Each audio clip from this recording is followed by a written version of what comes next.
السلام عليكم ورحمة الله تعالى وبركاته. الحمد لله نحمده ونستعينه ونستغفره ونعوذ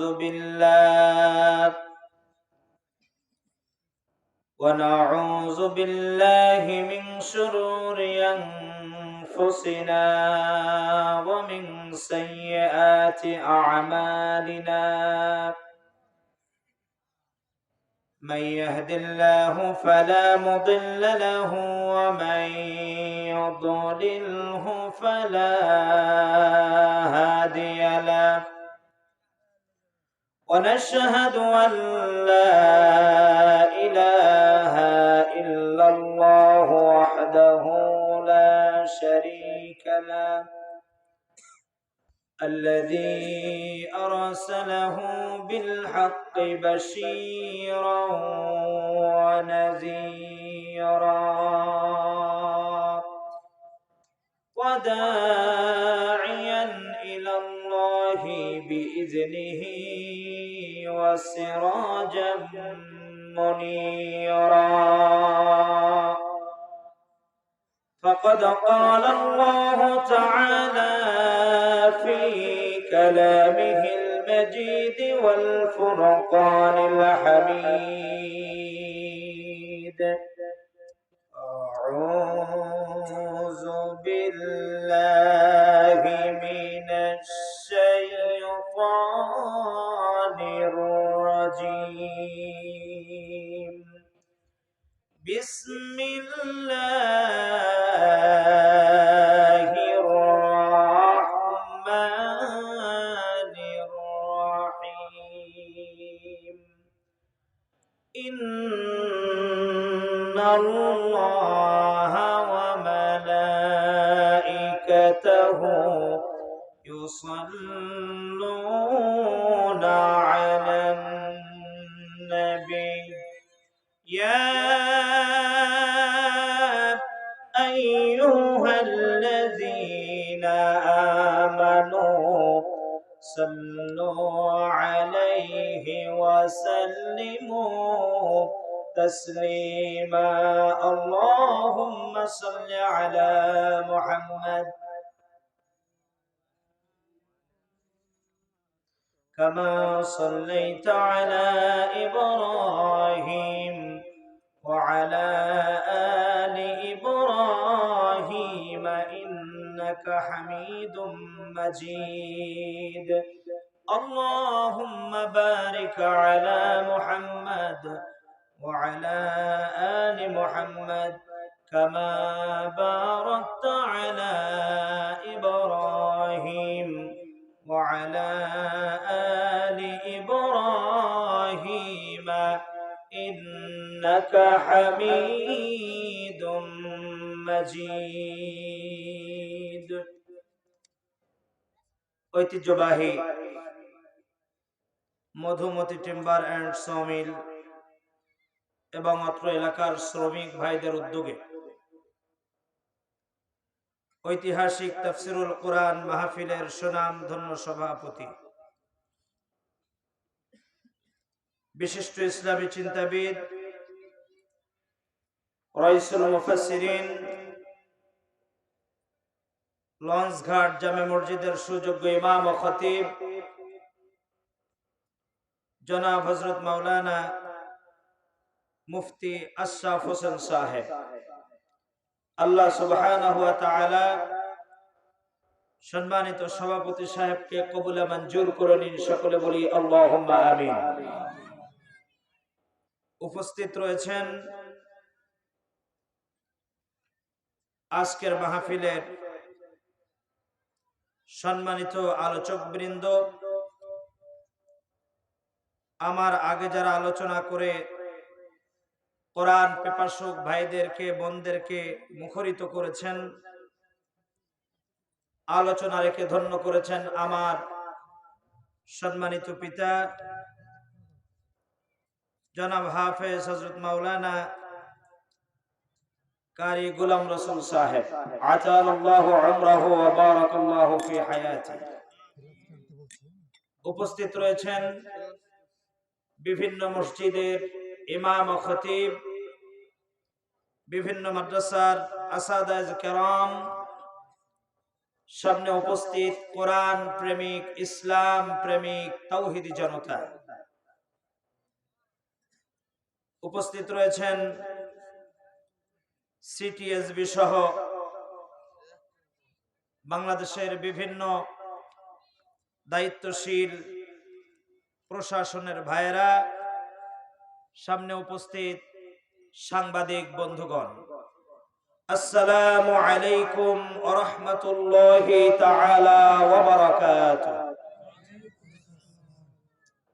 আমি খুব বেশি একটা ভূমিকা নিব না, সরাসরি আমার মূল আলোচনায় যেতে চাই। কারণ যে সময় অতিবাহিত হয়ে গিয়েছে, যে দীর্ঘ সময় চলে গিয়েছে, রাসূল করিম সাল্লাল্লাহু আলাইহি ওয়াসাল্লামের বিদায় হজের ভাষণ যদি আমি দেখি, তাহলে এত দীর্ঘ সময় আল্লাহর হাবিব সময় নেন নাই। যথা সময়ের ভিতরে আলোচনা সমাপ্ত করা এটা হলো সুন্নাহ, কিন্তু অতিরিক্ত করা এটা হলো বিদআত। এমন রাত করা যাবে না যে আপনাদের আগামীকাল ফজরের সালাত কাজা হয়ে যায়। যারা বলুন ঠিক না বেঠিক? সাধারণত আমরা দেখা যায় ঘুমাতে ঘুমাতে বাড়িতে যে ঘুম আসতে আসতে মিনিমাম 11:30 12টা বাজে, ঠিক না বেঠিক? আমরা 12টা পর্যন্ত দেখা যাচ্ছে যে মোড়ে ঘাটে বিভিন্ন জায়গায় আমরা আড্ডা দেই। বাড়িতে 12:30 1টার ভিতরে পৌঁছে ঘুমিয়ে যায়, ফজরের নামাজে আবার হাজির হই। তো আমি এমনই সময় নিব যতটুকুন সময় নিলে আমাদের কারো আগামীকাল ফজরের নামাজে কোনো ক্ষতি না হয়। রাজি আছেন তো ইনশাআল্লাহ? আর একটু জোরে বলেন, রাজি আছেন? প্রিয় দিনী ভাইরা, আমি আপনাদের সামনে আলোচনা করব আমার আলোচ্য বিষয়। আপনারা অটোমেটিক দেখেছেন যে পিতা মাতার প্রতি সন্তানের কর্তব্য। বাংলাদেশে এক সময় বৃদ্ধাশ্রম ছিল না, এখন দেখবেন বাংলাদেশে অনেক বৃদ্ধাশ্রম, এই আশ্রম তৈরি হয়েছে, এমনকি আমাদের খুলনায়ও আছে। তাহলে আজকের পৃথিবীর, আজকের বাংলাদেশে সন্তানদের এই চরিত্রের অবক্ষয় কেন হলো, কোন কারণে হলো, এর উপরে একেবারে সংক্ষিপ্ত আলোচনা করার চেষ্টা করব ইনশাআল্লাহ। আর একটু জোরে বলেন ইনশাআল্লাহ। তবে যে বিষয়টি আমাকে দেওয়া হয়েছে, এই বিষয়ে আলোচনা করে আজকে আমি সকলকে খুশি রাখতে পারবো না। পারেন নাই আসমান জমিনের সর্বশ্রেষ্ঠতম মহামানব, নবিকুল শিরোমণি, সৈয়দুল কওনাইন, বিশ্ব নেতা মুহাম্মদুর রাসূলুল্লাহ সাল্লাল্লাহু আলাইহি ওয়াসাল্লাম, যার উপরে কিতাব নাজিল করেছেন আল্লাহ রাব্বুল ইজ্জাত ওয়াল জালাল, তিনিও কিন্তু এই পৃথিবীর সকল জনগোষ্ঠীকে এই কোরআন দিয়ে কথা বলে তিনি খুশি রাখতে সক্ষম হন নাই। ঠিক না বে ঠিক? আওয়াজ দিয়ে কথা বলতে হবে, আর একটু জোরে বলুন ঠিক না বে ঠিক? কোরআন দিয়ে কথা বলার কারণে এই পৃথিবীতে তথাকথিত তদানীন্তন সময়ে কাফের মুশরিকেরা খুব ভালো করেই জানতো যে মুহাম্মদ সাল্লাল্লাহু আলাইহি ওয়াসাল্লাম সত্য নবী, এবং যে কিতাবের কথা বলছে এটাও সত্য, তার কথাগুলো সত্য কথা। কিন্তু তদানীন্তন সময়ের মানুষগুলো মেনে নিতে পারে নাই, যার কারণে আল্লাহর হাবিবের সাথে এত বিরোধিতা করেছে। তো আপনি আমি তো 1500 বছর পরের উম্মত, ঠিক না বেঠিক? তাহলে আমার নেতা, আপনার নেতা, যার উপরে কোরআনুল কারীমটা নাজিল হলো, তিনি যখন খুশি করতে পারেন নাই সকলকে, তাহলে আমার মতন স্বল্প জ্ঞানের গাজী আলামিন আপনাদের সকলকে খুশি রাখতে পারবে না, এটাই সত্য। প্রিয় দিনী ভাইরা আমার, এখানে আমরা যারা আজকের উপস্থিত হয়েছি কোরআনুল কারীমের আলোচনা শুনবার জন্য, আমরা প্রত্যেকেই কি মুসলমান? এত আস্তে বললে হবে না, আরো জোরে বলেন, প্রত্যেকে কি মুসলমান? তবে হ্যাঁ, যারা মুসলমান, যারা ইমানদার, আজকের আমার আলোচ্য বিষয় তাদের প্রচন্ড ভালো লাগবে। কারণ আল্লাহ রাব্বুল আলামিন কুরআনুল কারীমের ভিতরে স্পষ্ট আকারে এই কথাটা বলেছেন। আল্লাহ তাআলা বলছেন, ইন্নামাল মুমিনুনা আল্লাযীনা ইযা যুকিরাল্লাহ,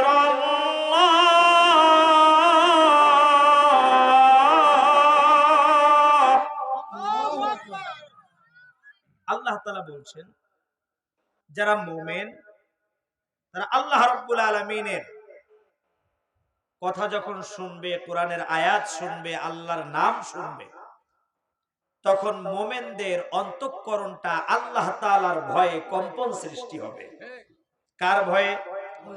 আরো জোরে বলেন, আল্লাহ তাআলার ভয়ে। আয়াতুহু যাদাতুহুম ঈমানা ওয়া আলা রাব্বিহিম ইয়াতাওয়াক্কালুন। যখন মুমিনরা কোরআনুল কারীমের আলোচনা শুনবে, তখন মুমিনদের শুধু ঈমানটা বৃদ্ধি পেতে থাকবে। সুবহানাল্লাহ। তো আস্তে বললেন কেন? আরেকটু জোরে বলেন। আমাদের ঈমান বাড়বে না কমবে? আপনাদের আওয়াজে মনে হচ্ছে আপনাদের ঈমান আছে কিনা আল্লাহই ভালো জানে। কারণ আপনাকে আমাকে মনে রাখতে হবে, এই জমিন হলো শাহজালাল ইয়ামিনী রহমাতুল্লাহ আলাইহির পূর্ণভূমি। জোরে বলুন ঠিক কিনা? কাজেই তাদের কণ্ঠ কিন্তু এত নিস্তব্ধ ছিল না। সেজন্য আপনাদের কাছে শুনতে চাই, আজকের কোরআন থেকে আলোচনা শুনলে আপনাদের ঈমান বাড়বে না কমবে? আরো জোরে আওয়াজ দিয়ে বলতে হবে, ঈমান বাড়বে না কমবে? ঈমান বাড়বে। তারা কারা? যারা ঈমানদার। কিন্তু আল্লাহ তাআলা বলছেন যে ওই মজলিসে আরেক শ্রেণীর মানুষ থাকবে, আয়াতুনা বাইয়িনাতিন তা'রিফু ফি ওয়ুজুহিল্লাযিনা কাফারুল মুনকার। তারা কোরআনের আলোচনা যখন শুরু হয়ে যাবে তারা আর বসতে পারবে না। তাহলে আমি আপনাদের কাছে জানতে চাই, তাদের পরিচয়, তারা হলো মুনাফিক এবং যারা মুশরিক। তারা কোরআনের সত্য কথা সহ্য করতে পারবে না, ঈমানদারেরা পারবে। কাজেই এখানে আপনারা যারা উপস্থিত আছেন, আপনারা প্রত্যেকেই কি ঈমানদার? এত আস্তে সাক্ষ্য দিলে হবে না, আরো জোরে বলেন, প্রত্যেকেই কি ঈমানদার? ঈমানের দামটা কত বেশি জানেন? আহলে সুন্নাত ওয়াল জামাতের আকীদা হলো যে সর্বলাস্ট জাহান্নাম থেকে মুক্তি পেয়ে জান্নাতে প্রবেশ করবে, সেও 10টি পৃথিবী সমান একটা জান্নাত পাবে। সামান্যতম ঈমান নিয়ে যে ঢুকবে, সামান্যতম, ওমা উতিতুম মিনাল ইলমি ইল্লা কলিলা, একদম সামান্যতম। তাহলে 10টি পৃথিবী সমান একটি জান্নাত আপনাকে আমাকে দিবেন কে? আমাদের তো সামান্যতম ঈমান না, আমাদের ঈমান আরো বেশি। আরেকটু জোরে বলুন ঠিক না বেঠিক? প্রিয় দিনী ভাইরা, আল্লাহ রাব্বুল আলামিনের এই জান্নাত যেহেতু আল্লাহ ঈমানদারদের জন্য তৈরি করেছেন, আজকের যেমন আমি আসার আগে আপনারা স্লোগান দিয়েছেন, আজকের যেমন এই গভীর রাত পর্যন্ত আমার মতন অধমের মুখ থেকে কোরআনের একটু কথা শুনবেন বিধায় আপনারা চাতক পাখির ন্যায় বসে আছেন। জান্নাতের ভিতরে আল্লাহ সুবহানাহু ওয়া তাআলা যখন তার বান্দাদের সাথে সাক্ষাৎ করবেন, রব্বুল আলামিন সব কিছু জান্নাতীদেরকে দেওয়ার পরে বলবেন, হাল আজিজুকুম, আর একটু দেব? কি বলবেন? হাল আজিজুকুম, আর একটু দেব নাকি? তখন জান্নাতীরা বলবে, আল্লাহ এত কিছু পাইলাম, তারপরেও আর কি আছে? তখন আল্লাহ রাব্বুল আলামিনের হাবিব বলবে, যার ভয়ে রাত জেগে আল্লাহর কাছে কেঁদেছো, সেই মালিককেই তো এখনো দেখো না। জোরে বলুন না আল্লাহু আকবার। হঠাৎ করে আওয়াজ শোনা যাবে, সালামুন কওলাম মির রাব্বির রাহিম।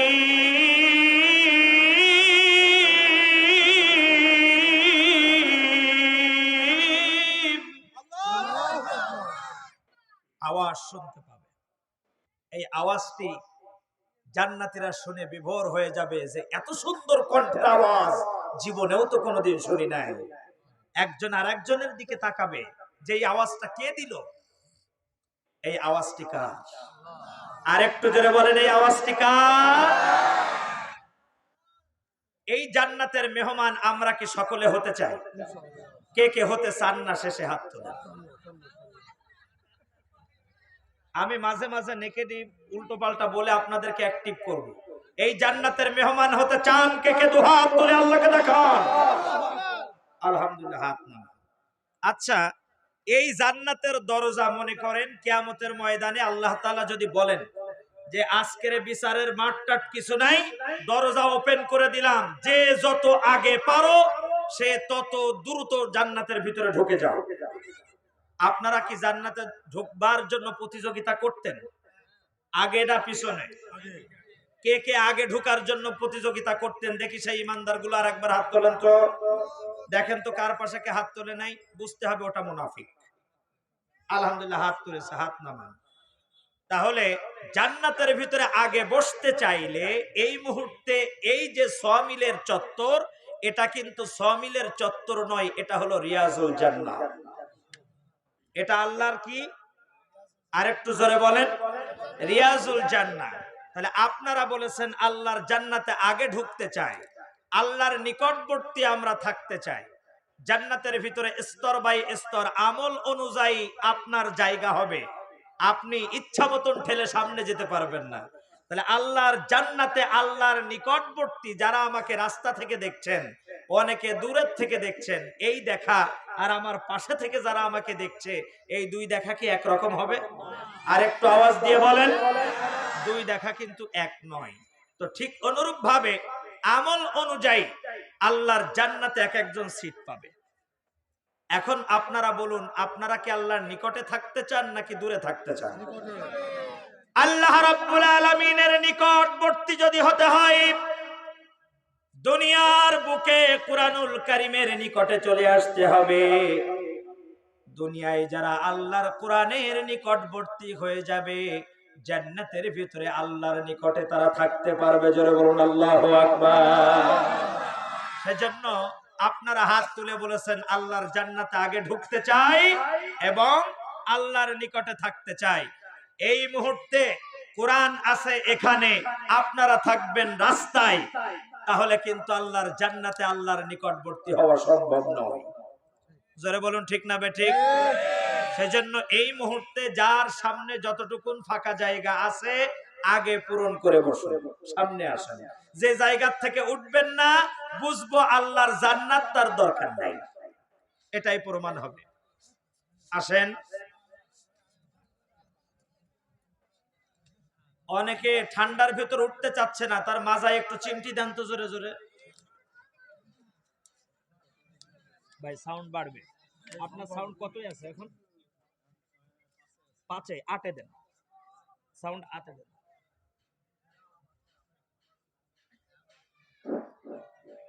ইকো আরেকটু কমবে, এটা বাড়বে হলো তেলাওয়াতের সময়। ইকো কমে সাউন্ড কমবে। প্রিয় দিনী ভাইয়েরা আমার, হ্যাঁ ইকো আরেকটু কমান, এটা বাড়বে ওই সময়। অনেকে গাছের উপরে বিভিন্ন জায়গায় আপনারা বসে আছেন, হাঁটুতে যদি সমস্যা থাকে, মাজায় সমস্যা থাকে, অবশ্যই থাকে, সমস্যা থাকে। আর ওই যে রাস্তায় দাঁড়িয়ে আছেন, কষ্ট পাচ্ছেন, আপনারা মেহেরবানি করে ভিতরে আসুন। প্রিয় দিনী ভাইয়েরা আমার, আজকের আমার আলোচনার আলোচ্য বিষয় হলো পিতা মাতার প্রতি সন্তানের কর্তব্য। আসুন এ বিষয়ের উপরে আলোচনার সূচনায়, যেহেতু তাফসীরুল কোরআন মাহফিল, আগেই আমি তেলাওয়াত সেরে নিতে চাই ইনশাআল্লাহ। আউযু বিল্লাহি মিনাশ শাইতানির রাজীম।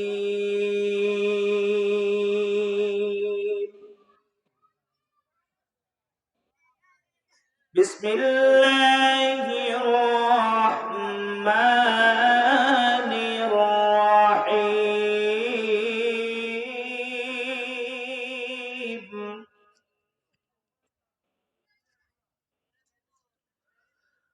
ولقد آتينا لقمان الحكمة أن اشكر لله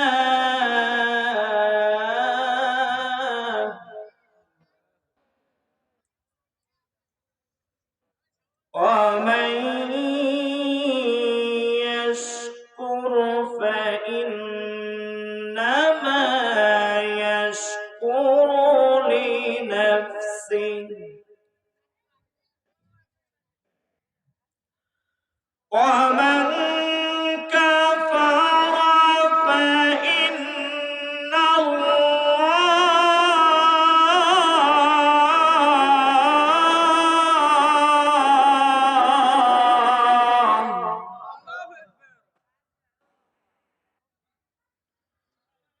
ومن كفر فإن الله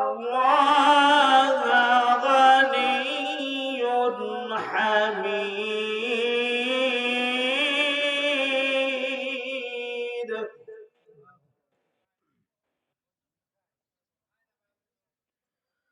وإذ قال لقمان لابنه وهو يعظه يا بني لا تشرك بالله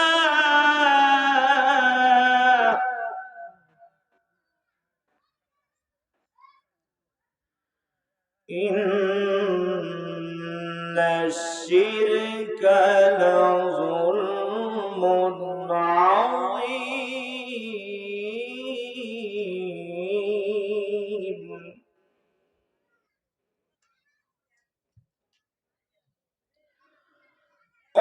ووصينا الإنسان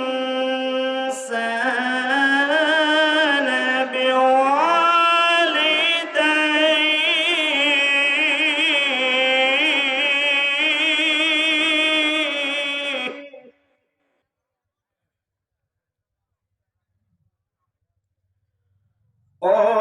ووصينا الإنسان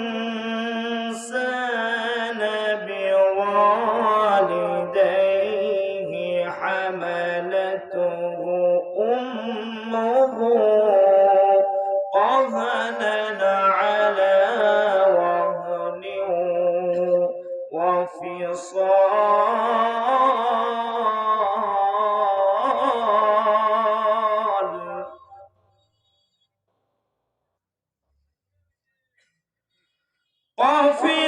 وفصاله في عامين أن اشكر لي ولوالديك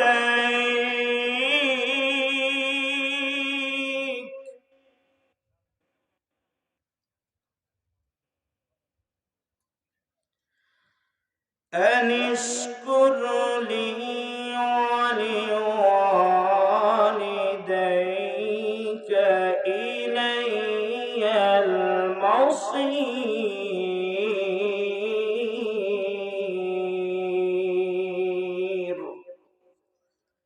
صدق الله العظيم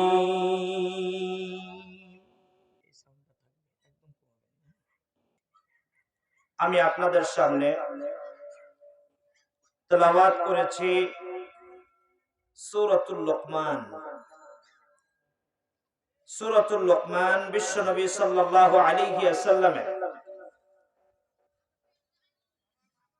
মাক্কি জীবনে সূরাতুল লোকমান নাজিল হয়েছিল। এই সূরার নামকরণ করা হয়েছে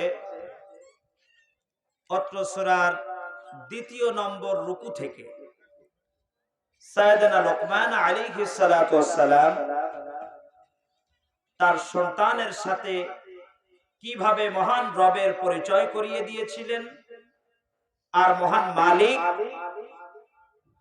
সাইয়েদনা লোকমানের প্রতি খুশি হয়ে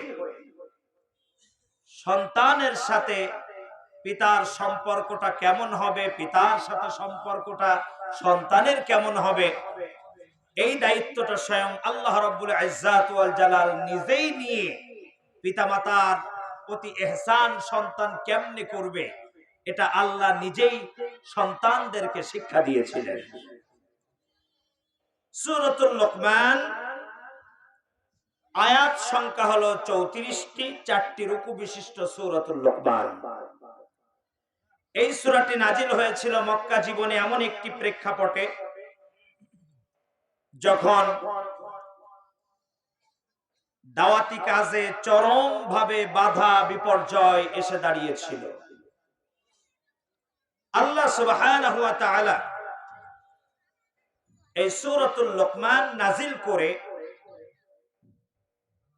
যারা কিনা দাওয়াতি কাজ করত তাদেরকে সুন্দরভাবে আল্লাহ তাআলা সাইয়েদানা লোকমান আলাইহিস সালাতু ওয়াস সালামের এই উপদেশ বাণী দিয়ে তাদেরকে সান্ত্বনা প্রদান করেছিলেন। চিৎকার করে বলুন আল্লাহু আকবার। সাইয়েদানা লোকমান এতটাই পাণ্ডিত্য আল্লাহ সুবহানাহু ওয়া তাআলা তাকে দান করেছিলেন, কেউ কেউ বলেছেন তিনি বাদশা ছিলেন, কিন্তু রাইসুল মুফাসসিরিন আব্দুল্লাহ ইবনে আব্বাস রাদিয়াল্লাহু তাআলা আনহুর বর্ণনা থেকে সাইয়েদনা লোকমান ছিলেন একজন রাখাল। কি ছিলেন? একজন রাখাল। লোকমান তিনি ছিলেন নিগ্র, নাক বোসা ভেটে, দেখতে তেমন ভালো ছিল না, কিন্তু জ্ঞান আল্লাহ তাআলা তাকে এত বেশি দিয়েছিলেন, জাহেলিয়াত যুগের যারা কবি ছিল, ইমরুল কায়েস, কবি লাবিব, তাদের মতন বিজ্ঞ বিজ্ঞ কবিরা সাইয়েদনা লোকমান আলাইহিস সালাতু ওয়াস সালামের জীবন ইতিহাস নিয়ে তারা পর্যালোচনা করত, আলোচনা করত। সাইয়েদনা লোকমানের জ্ঞান থেকে তদানীন্তন সময়ের এই সব বড় বড় কবি সাহিত্যিকরা তারা জ্ঞান নেওয়ার জন্য তারা চেষ্টা করত। এমনকি বিশ্বনবী সাল্লাল্লাহু আলাইহি ওয়াসাল্লামের হিজরতের 3 বছর পূর্বে আল্লাহর হাবিব রাহমাতাল লিল আলামিন যখন বিভিন্ন তাবুতে ঢুকে ঢুকে তাওহীদের দাওয়াত, রিসালাতের দাওয়াত যখন আল্লাহর হাবিব দিচ্ছেন, এর ভিতর থেকে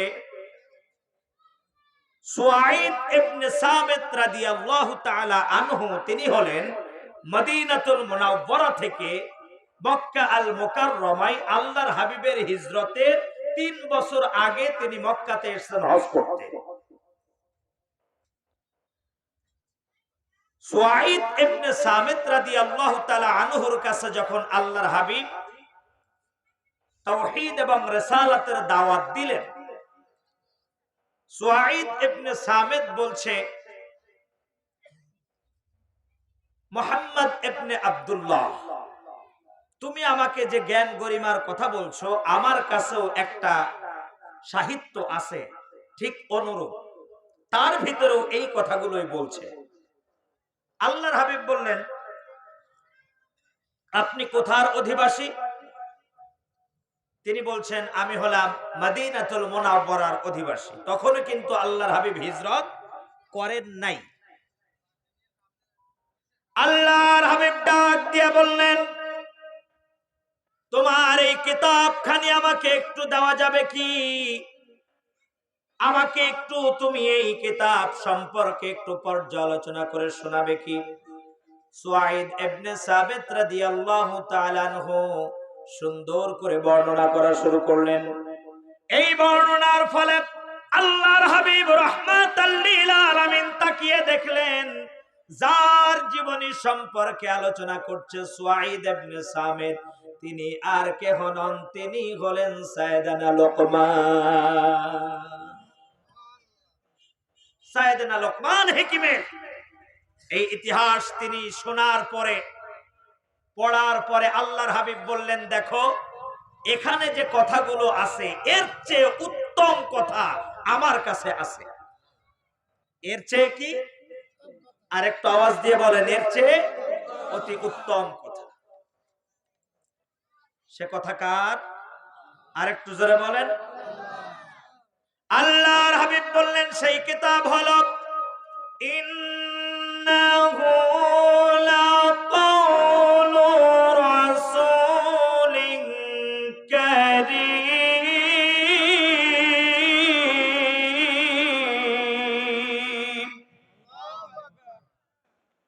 এটা হলো সেই কিতাব আল্লাহ রাব্বুল আলামিন তার রাসূলের প্রতি অবতীর্ণ করেছেন।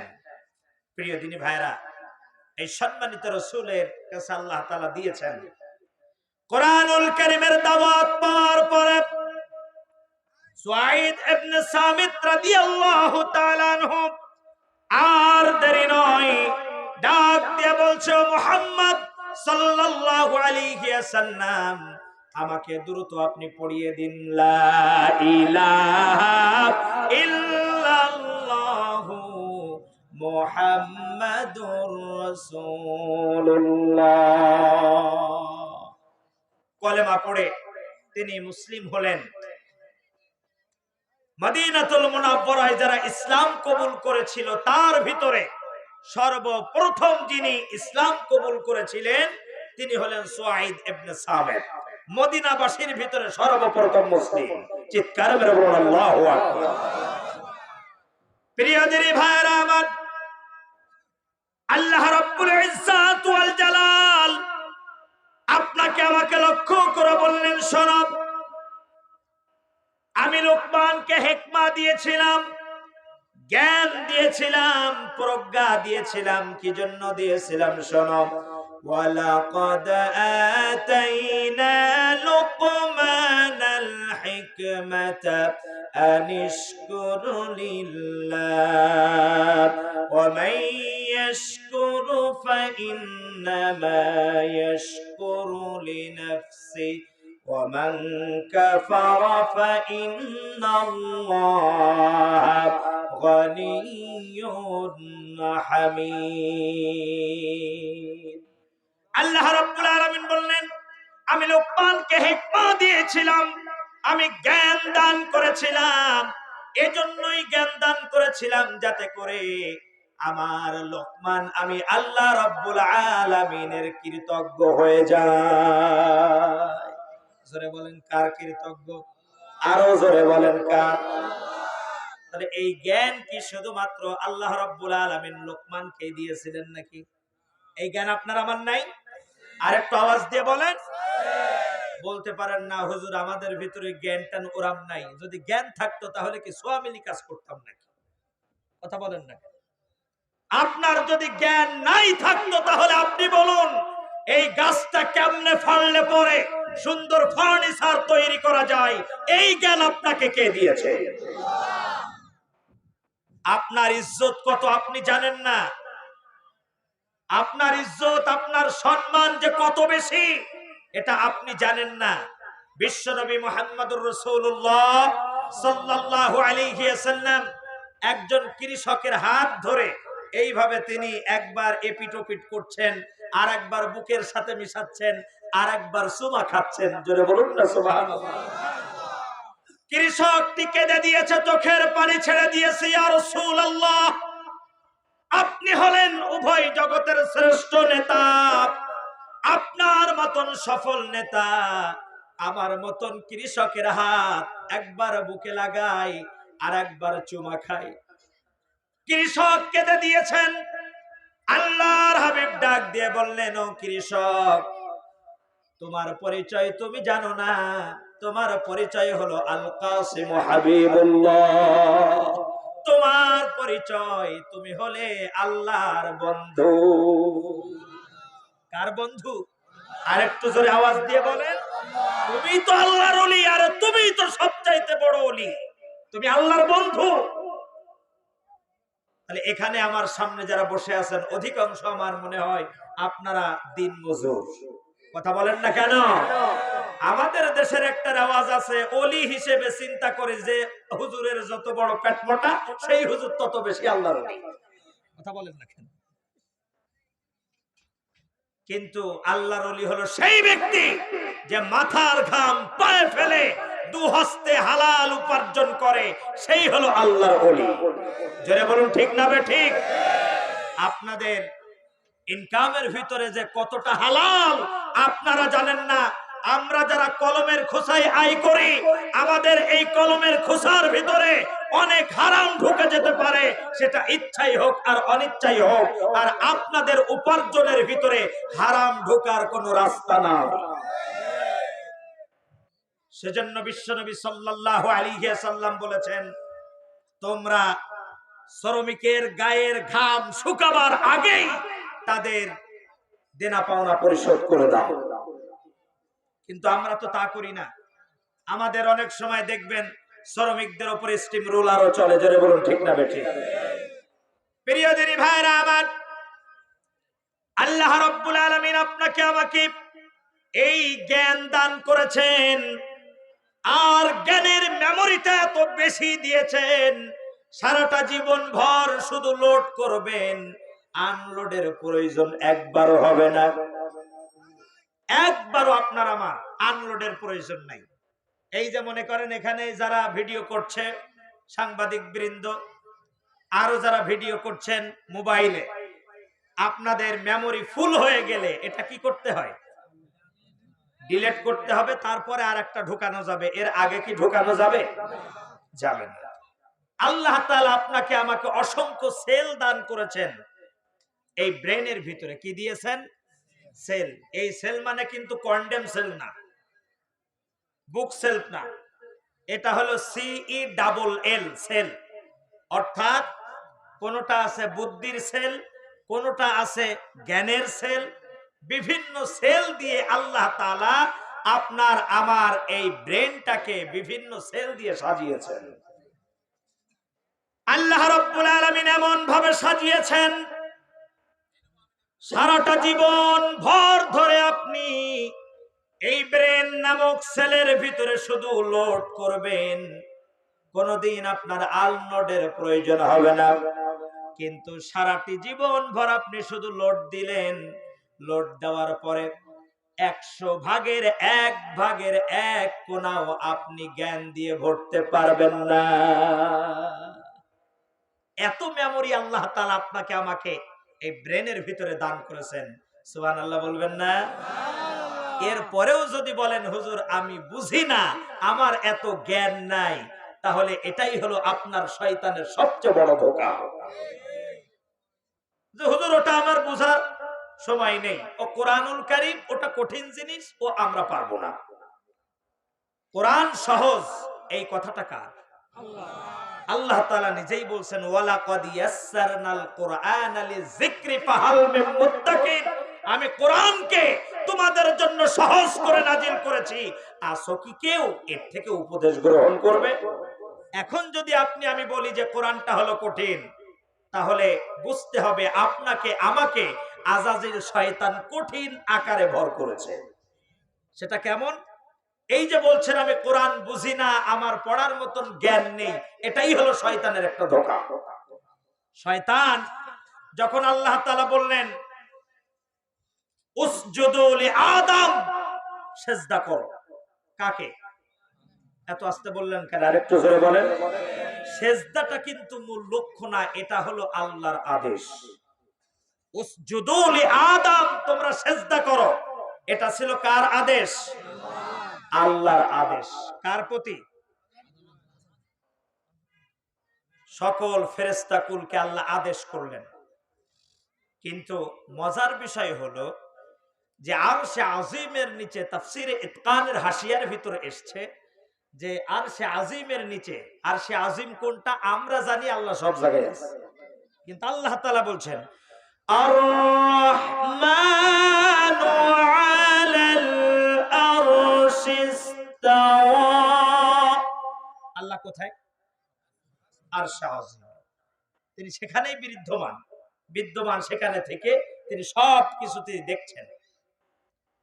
প্রিয় দিনী ভাইয়েরা আমার, এই আরশে আজিমের নিচে সব ফেরেশতারা যখন সেজদায় চলে গেল, আজাজিল শয়তান ও আরশে আজিমের নিচে লেখা উঠছে যে সকলেই সেজদা করবে একজন ব্যতীত। সকলেই সেজদা করবে একজন। তাফসিরুল কোরআন মাহফিল, এটা হলো কোরআনের স্টাডি ক্লাস। আমার সাথে কথা বলতে হবে আপনাদের, রাজি আছেন? কে কে নাই হাত তোলেন। তাহলে কথোপকথন করতে হবে, আমি বলবো আপনারা শুনবেন, আপনারা বলবেন আমি শুনবো, রাজি আছেন তো? বাপ বেটা চাচা ভাইপো সব মিলে আজকে একটু কিছু নিয়ে যাওয়ার চেষ্টা করবো। তাহলে ইবলিস কি করলো? বারবার করে তাকাচ্ছে কোথায়? আরশে আজিমের দিকে। ওর নিচে লেখা উঠছে যে সকলেই সেজদা করবে একজন ব্যতীত। সব ফেরেশতারা যখন সেজদায় চলে গেল, ফাসাজাদু ইল্লা ইবলিস, একজন ব্যতীত। সেটাকে ইবলিস ব্যতীত। এখন ও বারবার রুকুর দিকে যায়, আবার আরশে আজিমের নিচের দিকে তাকায়, আবার কিছু সময় রুকুর দিকে যাওয়ার চেষ্টা করে। আল্লাহ তাআলা বললেন, হেরে তুই সেজদা করলি না? ইবলিস ডাক দিয়ে বলছে, রব্বুল আলামিন, আমি তো রুকু পর্যন্ত গিয়েছিলাম, এমন সময় তাকিয়ে দেখি আরশে আজিমের নিচে লেখা উঠছে সকলেই সেজদা করবে একজন ব্যতীত। আল্লাহ, আমি যখন দেখলাম সবাই সেজদায় চলে গেছে, আমিও যদি যাই তাহলে তোমার কথা মিথ্যা হয়ে যাবে, এজন্যই আমি যাই নাই। কত বড় শয়তান যে আল্লাহ সবাই চলে গেছে আর আমিও যদি যাই তা তোমার কথা মিথ্যা হবে, আর তোমার কথা মিথ্যা হলে তোমার ইজ্জত যাবে, এই কারণে আমি যাই। তাহলে এবার বলুন কত বড় বদমাইশ হলে পরে এই কথা আল্লাহকে বলে। প্রিয় ভাইরা আমার, তাহলে আল্লাহ বলছেন যে আমি কোরআনকে সহজ করেছি, আসো কি কেউ এর থেকে তোমরা উপদেশ গ্রহণ করবে? আর আপনি যদি বলেন যে এটা কঠিন, তাহলে আপনিও ঠিক ইবলিসের স্টাইলে কথা বললেন। আর একটু জোরে বলুন ঠিক না ঠিক? এজন্য ইবলিসের চিন্তাধারা ছেড়ে দিয়ে আল্লাহর কোরআনের জ্ঞান অন্বেষণ করতে হবে। আল্লাহ রাব্বুল আলামিন এর জন্য আপনাকে আমাকে মেধা দিয়েছেন, জ্ঞান দিয়েছেন, আর বললেন আনিশকুর লিল্লাহ, যে আল্লাহর কৃতজ্ঞ হবে সে তার নিজের কল্যাণের জন্যই হবে। যে কৃতজ্ঞ হবে কার? আর একটু জোরে বলেন। যে আল্লাহর কৃতজ্ঞতা প্রকাশ করলো সে নিজের জন্য করলো, আল্লাহর কোনো উপকার নাই। তাহলে আপনি আমি যদি আল্লাহর কৃতজ্ঞতা প্রকাশ করি, লাভ কার? আর একটু জোরে বলেন। তাহলে আপন স্বার্থ পাগলেও, আর একটু জোরে, কিছু বোঝে না কিন্তু স্বার্থে আঘাত লাগলে, আর একটু আওয়াজ দিয়ে বলতে হবে, স্বার্থে আঘাত লাগলে খুব ভালো বোঝে। তাহলে আল্লাহ তাআলা সূরা সূরার ভিতরে বলছেন যে তোমরা যেটা দুনিয়াতে দেখছো এটা হলো ক্ষণস্থায়ী, তোমরা পৃথিবীতে যেটা দেখছো এটা হলো ক্ষণস্থায়ী, আর যেটা দেখো নাই, যেটা আমার কাছে মওজুদ আছে, এটা হলো চিরস্থায়ী। আপনারা কি ক্ষণস্থায়ী চান না চিরস্থায়ী চান? আর একটু আওয়াজ দিয়ে বলতে হবে, চিরস্থায়ী না ক্ষণস্থায়ী? তাহলে চিরস্থায়ী কি দুনিয়া? আর একটা আওয়াজ দিয়ে বলেন, চিরস্থায়ী কি দুনিয়া? চিরস্থায়ী কোন জায়গা? যে জীবনের শুরু আছে কিন্তু কোনদিন, আর একটু জোরে বলেন, যে জীবনের শুরু আছে কোনদিন শেষ নাই। আর দুনিয়ায় আজকে আছেন, আগামীকাল এখন এই টাইমে আপনি দুনিয়াতে থাকবেন, আপনি সিওরিটি দিতে পারবেন না। প্রিয় ভাইরা, তাহলে সেই আল্লাহ কৃতজ্ঞতা প্রকাশ করতে পারলেই আল্লাহ তাআলা আপনার আমার পরে খুব বেশি খুশি হয়ে যাবেন। আল্লাহ রাব্বুল আলামিন এবার বললেন, শোনো, আমার যে বান্দা বান্দি অকৃতজ্ঞ, তার জেনে রাখা উচিত আল্লাহ রাব্বুল আলামিন সকলের ঊর্ধ্বে। সে যদি আল্লাহর কৃতজ্ঞতা প্রকাশ না করে, এর জন্য আল্লাহ রাব্বুল আলামিনের কোনো ক্ষতি হবে না। আল্লাহ তাআলা প্রশংসিত, আল্লাহ সকলের ঊর্ধ্বে। তাহলে আপনি আমি কৃতজ্ঞতা প্রকাশ করলেও ভালো, না করলেও, আরেকটু আওয়াজ দিয়ে বলেন, না করলেও ভালো। আল্লাহ রাব্বুল আলামিনকে এভাবে করে একের পর এক শুকরিয়া আদায় করলেন সাইয়েদনা লোকমান। এই জ্ঞানটা তিনি কোন কাজে লাগালেন? এই জ্ঞান তিনি কিন্তু আপনার আমার মতন ব্যবসা বাণিজ্যে ব্যয় করেন নাই। তিনি দেখলেন আল্লাহ আমাকে যে মেধা দিয়েছে, এই মেধা দিয়ে আগে আমার আওলাদকে বাঁচাতে হবে। আগে কাকে বাঁচাতে হবে? আওলাদকে। আর আওলাদকে বাঁচাতে গেলে আমার যে কাজটি দরকার, আমার স্ত্রী, আমার সন্তান, তাদেরকে আল্লাহর সাথে পরিচয় ঘটিয়ে দিতে হবে। এই জ্ঞান তিনি এই কাজে লাগিয়েছেন। আর আমাদের জ্ঞান যত শয়তানি কাজ আছে তাইতে আমরা ব্যয় করি। কথা বলেন না কেন? সাইয়েদনা লোকমান আলাইহিস সালাতু ওয়াস সালাম এই জ্ঞানটাকে কিভাবে কাজে লাগালেন? তিনি দেখলেন যে জাহান্নামের আগুনে আল্লাহ তাআলা যাদেরকে একের পর এক জ্বালাবেন তারা কারা? আকুদুহান নাস ওয়াল হিজারা। জাহান্নামের ইন্ধন হবে, জাহান্নামের আগুনটা আল্লাহ তাআলা জ্বালিয়ে রাখবেন মানুষ এবং পাথর দ্বারা। মানুষ এবং এখন এই আগুনটা হলো ৩০০০ বছর। কত হাজার? আরেকটু আওয়াজ দিয়ে বলেন, কত হাজার? ৩০০০ বছর জ্বালাবার পরে এই আগুনের রং হয়েছে কালো। আল্লাহর হাবিব বলেন জাহান্নামের আগুন এত গাঢ় কালো হবে, একজন জাহান্নামী আর একজন জাহান্নামী পাশাপাশি অবস্থান করবে, কিন্তু একজন জাহান্নামী আর একজন জাহান্নামীকে দেখতে পাবে না। এত গাঢ় কালো হবে জাহান্নামের আগুন। সাইয়েদনা লোকমান দেখলেন আমার কলিজার টুকরা সন্তান ওই জাহান্নামে যাবে, আর আমার জ্ঞান থাকতে আমার পরিবার জাহান্নামে জ্বলবে। এটা কোশ্চেন কালেও হতে পারে। আর একটু জোরে বলেন, হতে পারে। অথচ এখানে অনেক পিতারা আছেন, সন্তান জাহান্নামের দিকে ধাপিত, পিতারা কিচ্ছু বলেন না। কথা বলেন না। বলতে পারেন হুজুর সমাজ খারাপ হয়ে গেছে, তাহলে আমাদের ছেলেদেরকে মানুষ করব কেমনে? আসুন তো, মনোবিজ্ঞানীর একটা খুব সুন্দর থিওরি এর মাঝে আমি গাড়ির ভিতরে বসে পড়ছিলাম। মনোবিজ্ঞানী তিনি বলছেন ছোটরা কি চায়? বলেন তো ছোটরা কি চায়? খেলাধুলা। একজন বলেছেন খেলাধুলা। আপনারা কিছু একটা বলেন। মোবাইল। মোবাইল খুব ভালো। আর কি চায়? পিতামাতার ভালোবাসা। আচ্ছা, বড়রা কি চায়? টাকা চায়। আর কি চায়? সম্মান চায়, স্বার্থ চায়। ভালো কথা। কিন্তু মনোবিজ্ঞানীর থিওরিটা হলো ছোটরা যা চায় বড়রা তাই চায়। ভালোভাবে বুঝেন, ছোটরা যা চায়, সবাই বলেন, ছোটরা যা চায় বড়রা তাই চায়। বড়রা যা চায় ছোটরা তাই চায়। তাহলে বড়রা কি চায়? আবার ভালোবাসা। বলে দিলাম উত্তর, ছোটরা যা চায় বড়রাও তাই চায়। বড়রা যা চায় ছোটরাও তাই চায়। তাহলে ছোটরা কি চায়? বড়রা যা চায়। সবাই বলুন, ছোটরা কি চায়? আরো জোরে আওয়াজ দিয়ে বলুন, ছোটরা কি চায়? বড়রা কি চায়? ছোটরা যা চায়। আসেন প্র্যাকটিক্যালি দেখেন।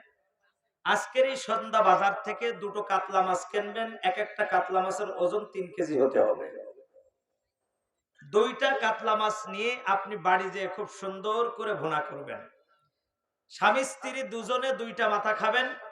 আর আপনার যে 3.5-4 বছরের বাচ্চাটা, ওই বাচ্চাটাকে সাথে রাখবেন। এখন বলুন তো 3 কেজি ওজনের কাতলা মাছের অন্তত মিনিমাম মাথাটা কয় কেজি হতে পারে? আধা কেজি ধরেন। আধা কেজি একটা মাথা আপনার 3.5-4 বছরের বাচ্চা কি জীবনেও খেতে পারবে? পারবে না।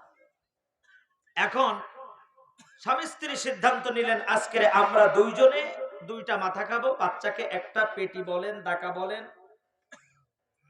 এই দিব। এখন দেখবেন খাওয়া খেতে বসার পরে স্বামী স্ত্রী গল্প করছে, কিন্তু বাচ্চাটার মুখটা ঠিক এরকম। সত্য না মিথ্যা? আরেকটু আওয়াজ দিয়ে বলেন। এবার আপনি বা আপনার ওয়াইফ যদি বলে, আব্বু তুমি মুখ এরম করে বসে আছো কেন? ও কথাও বলবে না, বলবে তার মানে কি মাথা। কিন্তু ও কি জীবনে এই মাথা খেতে পারবে? পরীক্ষা করে দেখেন, বিশ্বাস না হয়। এরপরে হঠাৎ করে যখন স্বামী স্ত্রী কথোপকথন করতে করতে প্লেটের দিকে কারো নজর নেই, অন্যদিকে খেয়াল কোন রকম খাচ্ছেন। আচ্ছা বলুন তো, খেয়াল আসার পরে দুজনের যে কোনো একজনের প্লেটের একটা মাথা কি ডাকাতি হওয়া সম্ভব কিনা? নিশ্চিত সম্ভব। ডাকাতিটা করলো কেডা? সন্তান। কিন্তু ও কি আদৌ খেতে পারবে? পারবে না। ও আপনাদের অজান্তেই আপনাদের প্লেট থেকে উঠিয়ে নিয়েছে, তাহলে ও খেতে পারবে না, কিন্তু চাওয়াটা বড় মানুষের মতন। তাহলে ছোটরা কি চায়? আরেকটু জোরে বলেন, ছোটরা কি চায়? বড়রা কি চায়? তাহলে ও পিতা, আপনাকে বলছি, আপনার সন্তান গাঁজা খাওয়া শিখেছে, আপনার সন্তান বিড়িখোর হয়েছে, আপনার সন্তান লম্পট হয়েছে, আপনার সন্তান সন্ত্রাস হয়েছে, আপনি বানিয়েছেন আপনার সন্তানকে, আপনি তৈরি করেছেন। বলেন হুজুর এই কায়দায় কসর দেবেন, তা তো বুঝিনি। প্রিয় ভাইয়েরা আমার, অনেক পিতা আছে দেখবেন সন্তানের সামনে সিগারেট খায়, আছে না নাই? আবার এমনও পিতা আছে কলিজার টুকরা সন্তানকে বলে, আব্বু তোমার আম্মুর কাছ থেকে এই সিগারেটটা ধরাই আনো। শুধু খুলনাই নেই, খুলনায় থাকলেও রূপসা অঞ্চলে নেই। না, এই জায়গায় আমার বাসা পর্যন্ত যাওয়া লাগবে। রূপসার কথা বলে মার খাবো না। প্রিয় ভাইয়েরা আমার, সেজন্য পিতাদেরকে আগে সতর্ক হতে হবে। আপনি লাগিয়েছেন হলো পেঁপে গাছ, ফজলি আমের আশা করলে লাভ হবে? আপনার কলিজার টুকরা সন্তান আপনাকে তখন কিনা শ্রদ্ধা করবে, ভালোবাসবে, যখন আপনার কলিজার টুকরা সন্তানকে সর্বপ্রথম মহাবিশ্বের মহাবিশ্বই মহাগ্রন্থ আল কোরআনের শিক্ষা সর্বপ্রথম দিবে। সন্তান গর্ভে আসার সাথে সাথে পরিকল্পনা, কোন ইংলিশ মিডিয়ামে পড়াবেন? আরে পড়াবেন না কেন? অবশ্যই পড়াবেন, ইউনিভার্সিটিতে পড়াবেন। আমাদের দেশে অফিসারের অভাব আছে, আপনার সন্তানকে অফিসার বানাবেন, আপনার সন্তানকে ব্যাংকার বানাবেন, কিন্তু আপনার সন্তানকে সর্বপ্রথম আপনি যদি কোরআনের শিক্ষায় শিক্ষিত করেন, সে হবে সৎ অফিসার, সে হবে সৎ যোগ্য অফিসার। তা আপনি আপনার সন্তানকে সর্বপ্রথম কোরআনের শিক্ষাটা দিবেন না, ওই সন্তানকে আপনি বাড়ির থেকে বের হয়ে যাওয়ার সময় আল্লাহ হাফেজ শিখান নাই, আপনি শিখাইছেন টাটা। কথা বলেন না কেন? শিখাইছেন ছোট্টবেলায় কি? জোরে বলতে হবে, কি শিখাইছেন? ওই সন্তানই বড় হয়ে সর্বপ্রথম পিতা আপনার কপালেই মারবে মুরুঝাটা, এতে কোনো সন্দেহ নেই। তাহলে আপনার সন্তান খারাপ হয়েছে আপনার কারণে, কারণ ঐতিহাসিকবিদরা বলছেন যে একটা সন্তানের জন্য প্রাথমিক ইউনিভার্সিটি হলো তার পিতা এবং মাতা। তার পিতা মাতা তাকে যেদিকে নেবে সন্তান সেদিকে যাবে। সন্তানকে যদি আপনি আদর্শবান সন্তান হিসেবে গঠন করেন, বিশ্বাস করেন এই সন্তান জীবনেও নিজের জীবন চলে যাবে, কিন্তু পিতা মাতার সামনে দাঁড়িয়ে কোনোদিন বেয়াদবি করতে পারে না, কোনোদিন করবে না, যদি আপনি কোরআনের শিক্ষা সর্বপ্রথম দেন। প্রিয় দিনী ভাইয়েরা আমার, সাইয়েদনা লোকমান চিন্তা করলেন, জাহান্নাম থেকে আমার কলিজার টুকরা সন্তানকে বাঁচাতে হবে। কলিজার টুকরা সন্তানকে ডাক দিয়ে বললেন, আমার কলিজার টুকরা সন্তান রে শোনো, সব গুনাহ আল্লাহ মাফ করে দেন, কিন্তু কোশ্চিন কালেও আল্লাহ তাআলা শিরকের গুনাহ মাফ করবে না। আপনার শিরকের গুনাহ নাই, সর্বপ্রথম আল্লাহর সাথে কথোপকথনের মাধ্যমে যে পরিচয়, সাইয়েদনা লোকমান দেখলেন আগে পাস মার্ক তুলুক আমার সন্তান। কি মার্ক? Pass mark. তারপরে 33 পাইলেও অন্তত জান্নাতের এক কোণায় তো থাকবে। তো কোনো গুনাহ নাই, শিরকের গুনাহ আছে, কোনো লাভ নাই। শিরকের গুনাহ নাই, অসংখ্য গুনাহ আছে। আপনি যদি এই পৃথিবী সমান যদি আপনি গুনাহ নিয়ে হাজির হন, আর যদি শিরকের গুনাহ না থাকে, আল্লাহ সুবহানাহু ওয়া তাআলা এর দ্বিগুণ ক্ষমা নিয়ে আপনার সামনে হাজির হবে। সাইয়েদনা লোকমান দেখলেন আমার কলিজার টুকরা সন্তানকে আগে পাশ মার্ক তোলাই। কলিজার টুকরা সন্তানকে ডাক দিয়ে বলল, আমার প্রিয় বৎস, وَإِذْ قَالَ لُقْمَانُ لِابْنِهِ وَهُوَ يَعِظُهُ يَا بُنَيَّ لَا تُشْرِكْ بِاللَّهِ إِنَّ الشِّرْكَ لَظُلْمٌ عَظِيمٌ।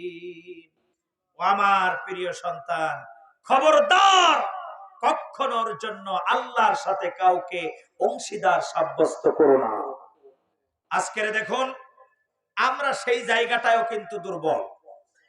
শিরক অহরহ করে, পিতামাতারা শুধু তাকিয়ে তাকিয়ে দেখে, আছে না নাই?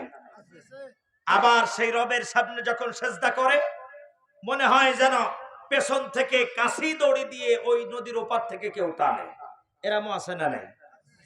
যারা শিরক করে দেখবেন পীরের সামনে যে সেজদায় পড়ে থাকে, ভণ্ড পীরের, হক্কানি পীরের কথা কই নাই, ভণ্ড পীরের সামনে যারা কিনা মাথা পায়ের উপরে দিয়ে পড়ে থাকে, আপনারা দেখবেন, আছে না নাই?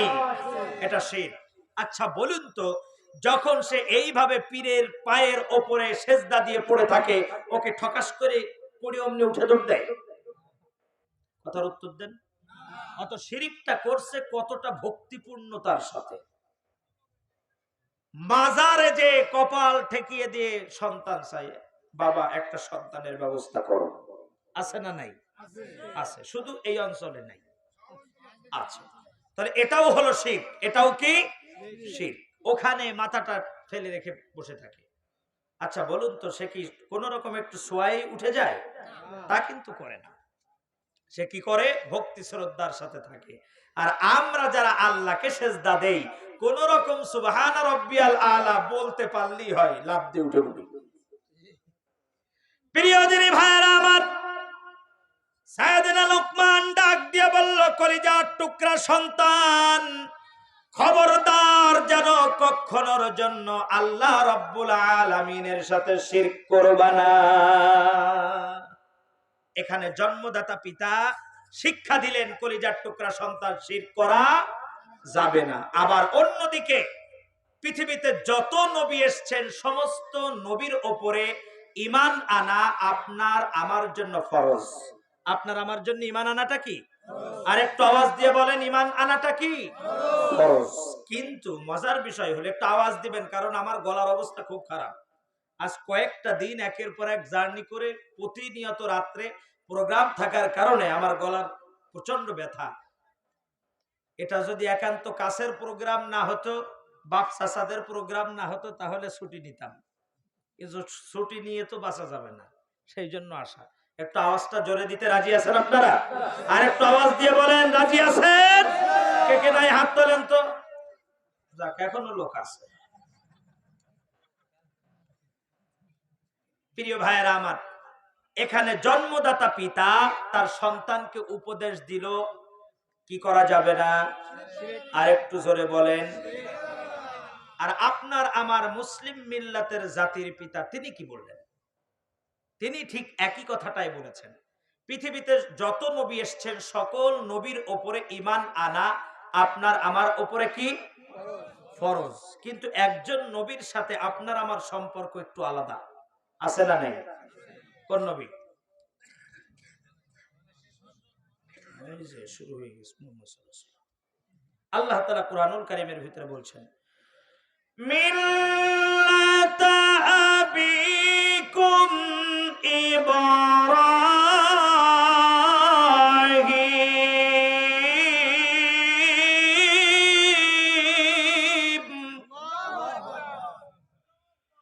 হুয়া সাম্মাকুমুল মুসলিমিন।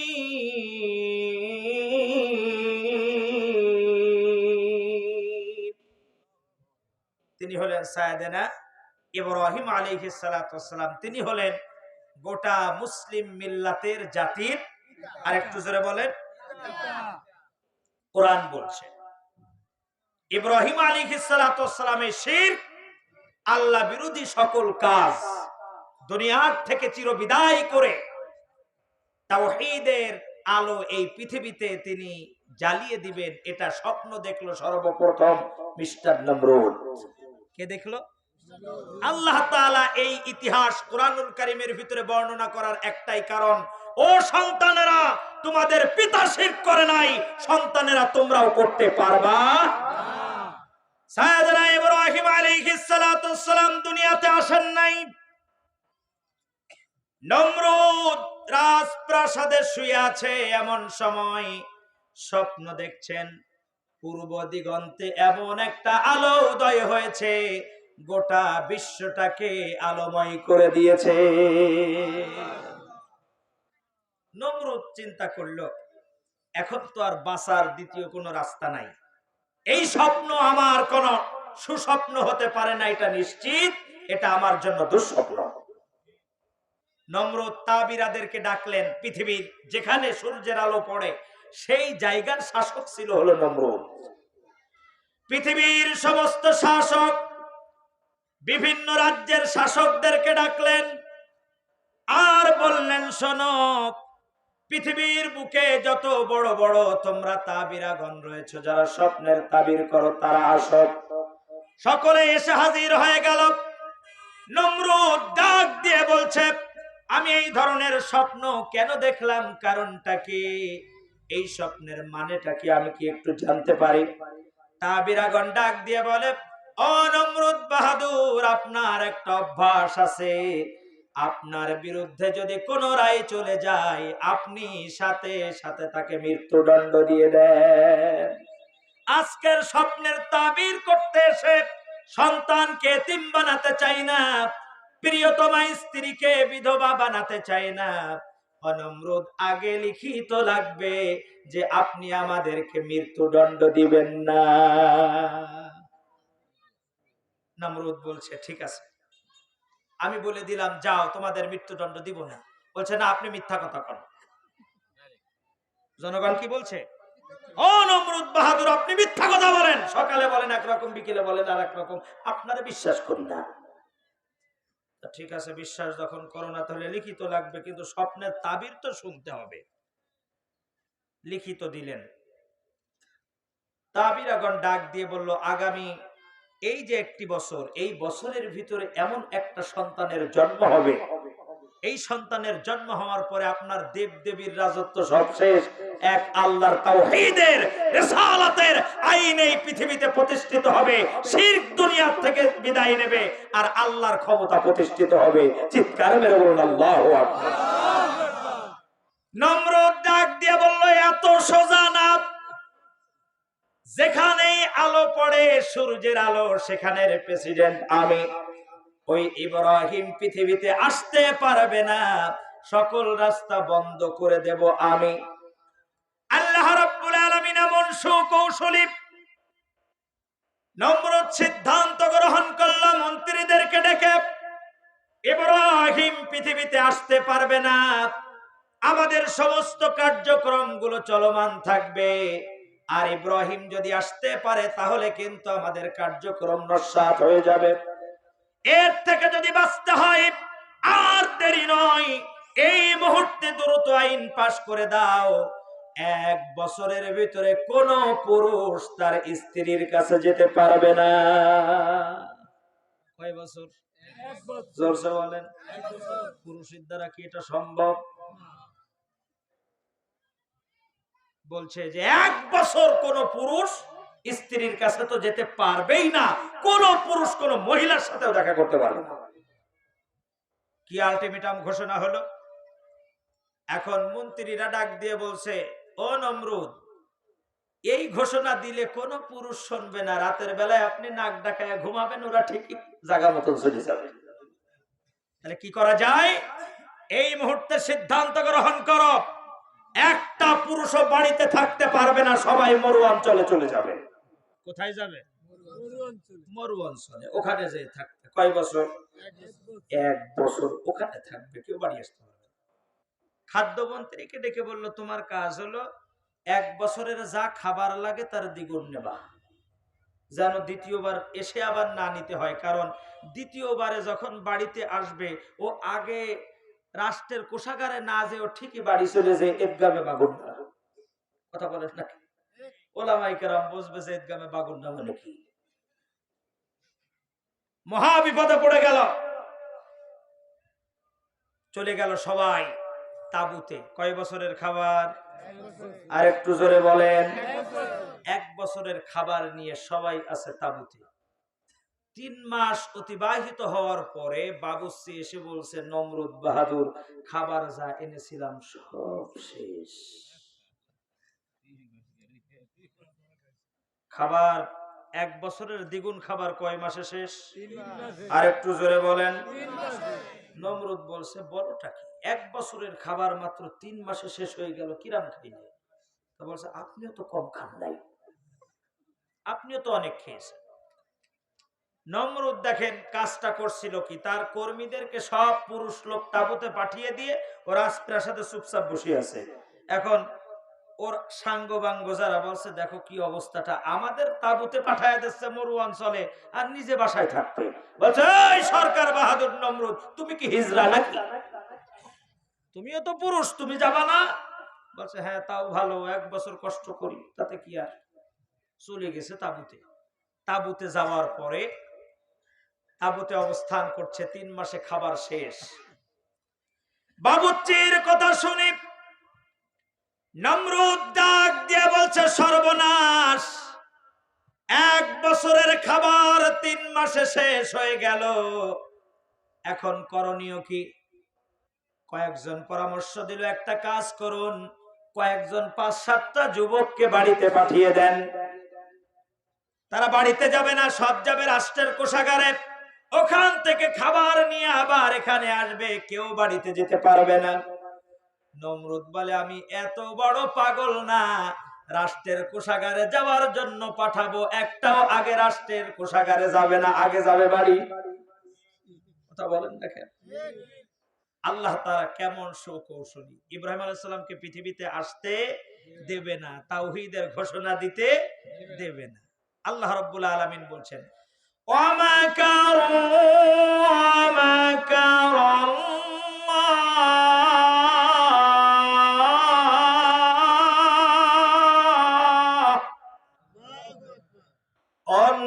আল্লাহু খায়রুল মাকিরিন।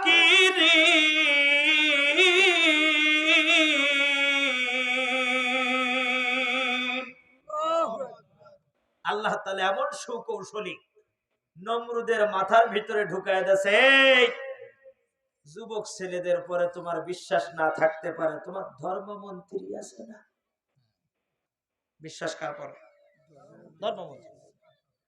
তিনি হলেন আজর। হাদিস প্রমাণ করেছে তার আব্বার নাম ছিল তারিক,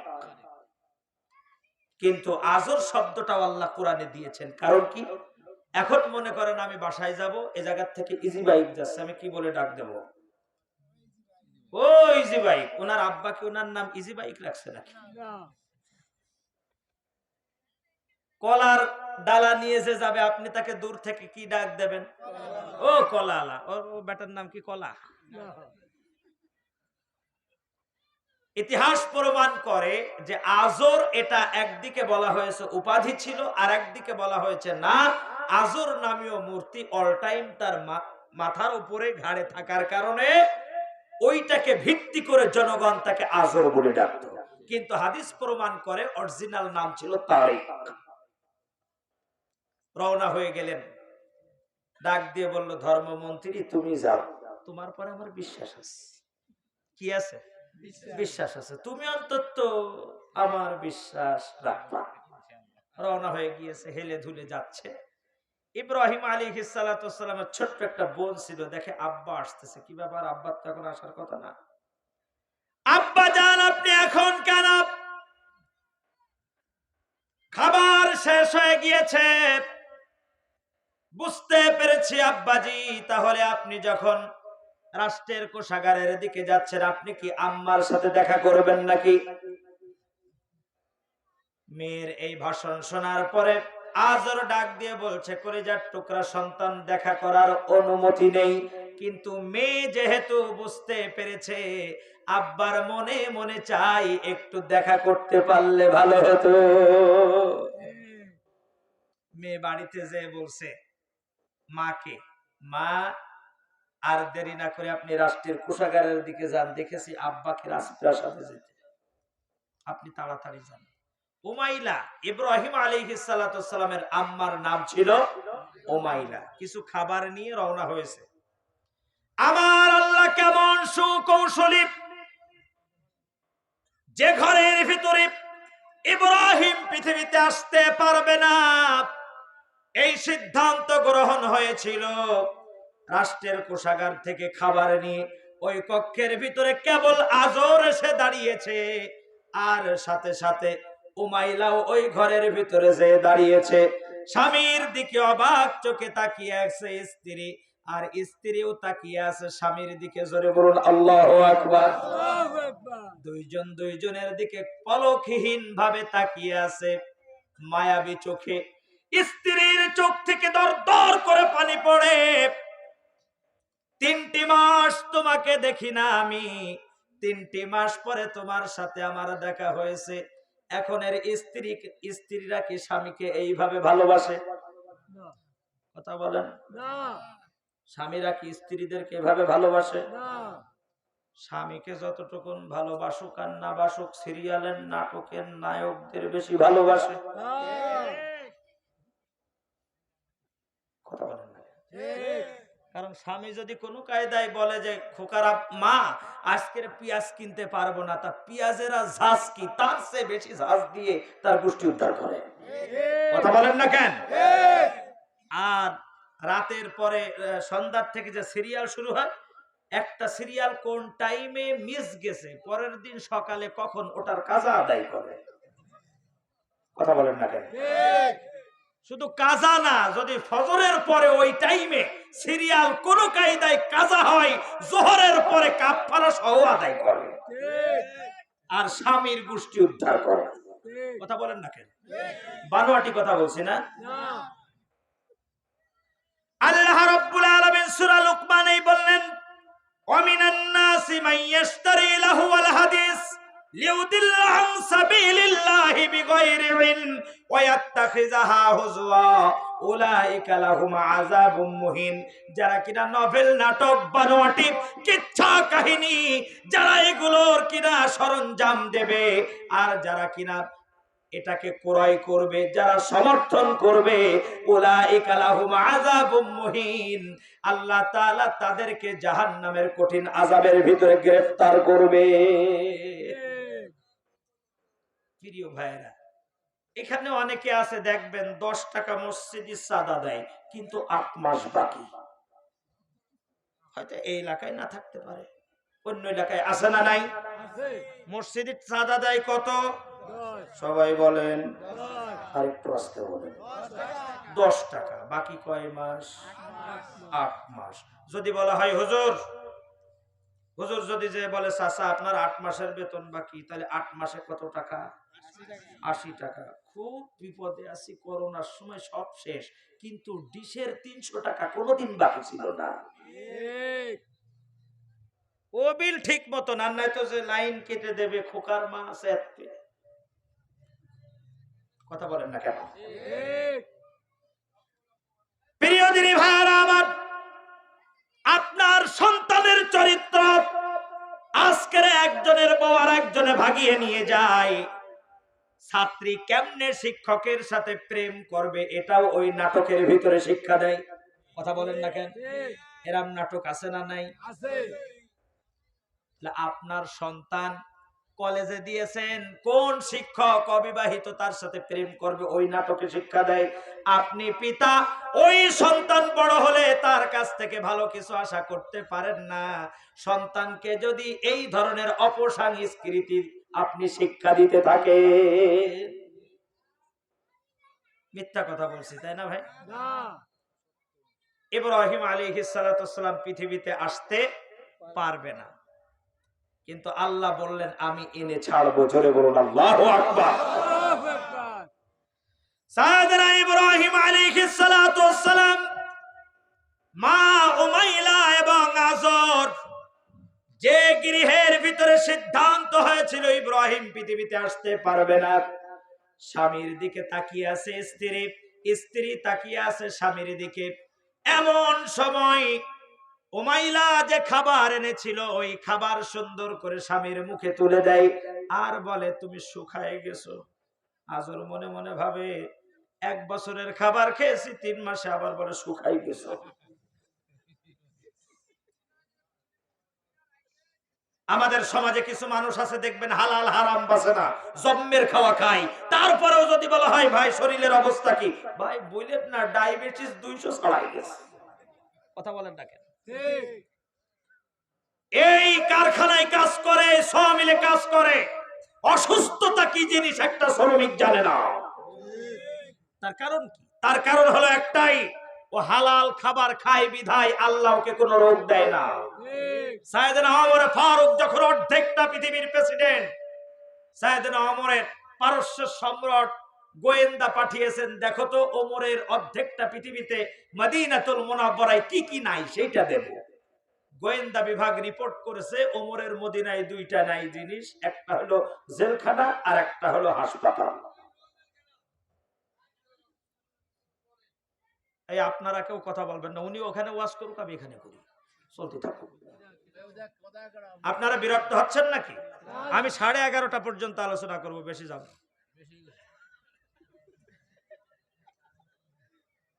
আয়াত পড়েছে 3টা, কি করব? শেষ করব না আর একটু যাব?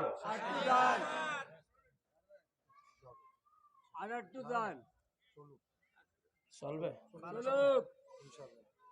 ইনশাআল্লাহ বলে কাজ হবে না। আপনারা ফজরের নামাজ পড়তে পারবেন কিন্তু আমি পারবো না, দেখা গেল। একটু গরম পানি আনেন, ঠেসে ধরে যখন ওয়াজ শুনবেন। প্রিয় ভাইরা আমার, আপনারা বিরক্ত না হলে আমি চালাতে পারবো, আপনারা বিরক্ত হবেন? আরো আওয়াজ দিয়ে বলেন বিরক্ত হবেন? কে কে হবেন হাত তোলেন।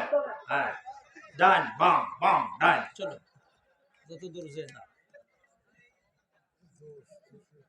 প্রিয় ভাইরা আমার, ইব্রাহিম আলাইহিস সালাতু ওয়াস সালাম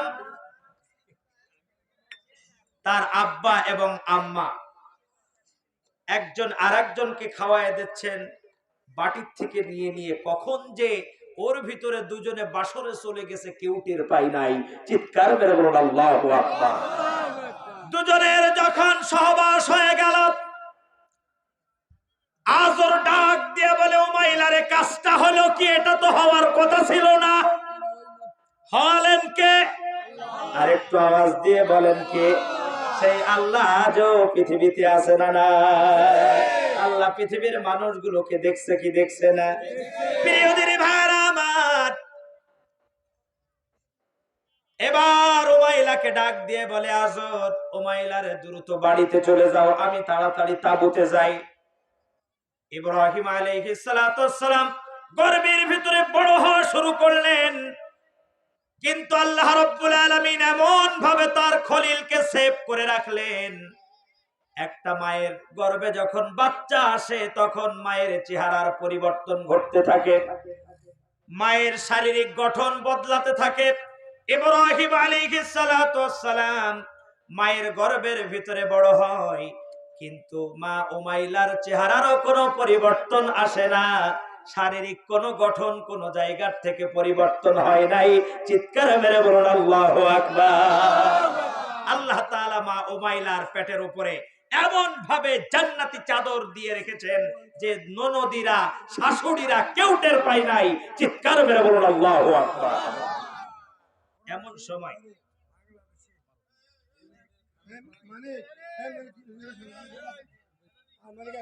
প্রিয় ভাইরা আমার, এদিকে খেয়াল করেন, যা করে করুন। স্বেচ্ছাসেবক ভাইরা যারা আছেন তাকে একটু নিয়ে বাইরে নিয়ে রুটি কলা খেতে দেন। ভালো। ইব্রাহিম আলাইহিস সালাতু ওয়াস সালাম মায়ের গর্ভে কিন্তু কেউ টের পান নাই। এটা হেফাজত করেছেন কে? আর একটু জোরে বলেন, হেফাজত করলেন কে?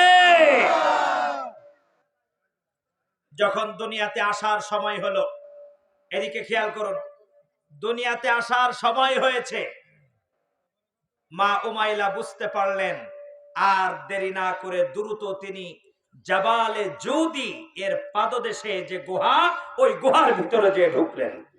কারণ যদি দেখতে পায় যে ইব্রাহিম পৃথিবীতে এসে গেছে, তাহলে তাকে হত্যা করে দিবে। মা উমাইলা আর দেরি না করে জাবালে জুদি, এই পাহাড়ের পাদদেশে যে গুহা, ওই গুহার ভিতরে চলে গেলেন। ইব্রাহিম আলাইহিস সালাতু ওয়াস সালাম পৃথিবীর বুকে আগমন করলেন, আর মুহূর্তের ভিতরে গুহার ভিতরে যে অন্ধকার ছিল, সমস্ত অন্ধকার দূরীভূত হয়ে আলো, আল্লাহ তাআলার ওই অন্ধকার গুহার ভিতরে আলোময় হয়ে গেল। এই দৃশ্য মা উমাইলা দেখে অবাক, যে এটা কোনো সাধারণ কোন মানুষ হতে পারে? আর একটু জোরে বলেন, সাধারণ কোন মানুষ হতে পারে? মা উমাইলা দেখলেন, এখানে যদি আমি এইভাবে অবস্থান করি, তাহলে ওরা টের পেয়ে যাবে যে এত দীর্ঘ সময় বৌমা কোথায় গেল। উনি দ্রুত আবার পাহাড়ের পাদদেশের গুহার মুখে বড় ধরনের একটা পাথর চাপা দিয়ে উনি চলে আসলেন বাড়িতে। কিন্তু মনটা আছে কোথায়? আর একটু জোরে বলেন। কারণ ওখানে রয়েছেন নারী ছেঁড়া যন্ত্রণা, একের পর এক মা ছাড়া এই যন্ত্রণা পৃথিবীর কেউ বুঝবে না। জোরে বলুন, ঠিক না বেঠিক? সেজন্য আল্লাহর হাবিব রাহমাতাল লিল আলামিন বললেন, তিনবার বললেন, রোগেমান পুহ তার নাক ধুলাই মলিন হোক। আল্লাহর হাবিব জীবনেও কারো নামে এইভাবে কোন সময়ের জন্য বদদুয়া করেন নাই। সাহাবায়ে কেরাম বললেন, ইয়া রাসূলুল্লাহ, এই হতভাগাটাকে জানতে চাই, আপনি যার বদদুয়া করলেন ধুলাই মলিন হোক তার নাক।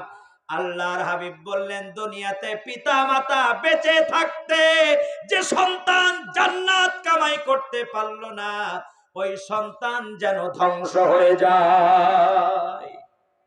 এখানে অনেকে আছেন আলহাজ, আছেন না নাই? হজে গেছেন কেন? হজ করেছেন কে কে? হাত তোলেন তো, হাত তোলেন। একজন মাত্র?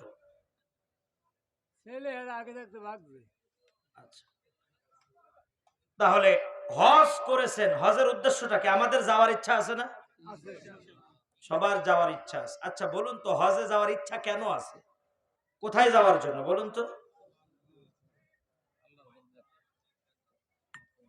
মক্কা মদিনা দেখতে যাবেন না জান্নাত অর্জন করার ইচ্ছা? ওখানে যাবেন হলো আল্লাহর জান্নাতের মেহমান যেন হতে পারেন এই আশায়। জোরে বলুন, ঠিক না বেঠিক? তাহলে মক্কায় যাচ্ছেন আপনি জান্নাত পাওয়ার জন্য, আপনি মদিনাতুল মুনাওয়ারায় যাচ্ছেন জান্নাত পাওয়ার জন্য, আপনি হুজুরদেরকে হাদিয়া দিচ্ছেন জান্নাত পাওয়ার জন্য, মসজিদে সাদা দিচ্ছেন জান্নাত পাওয়ার জন্য, এতিম মিসকিনকে খেতে দিচ্ছেন জান্নাত পাওয়ার জন্য। ও সন্তান, আপনাকে বলছে, আপনার জান্নাত তো আপনার ঘরেই পড়ে আছে।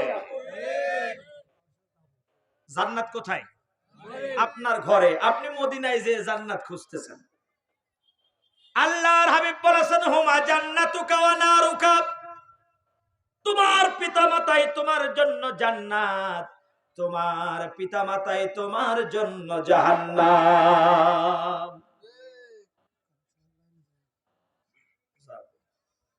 একটু সবুর করেন, ধান বুনেছি কেবল।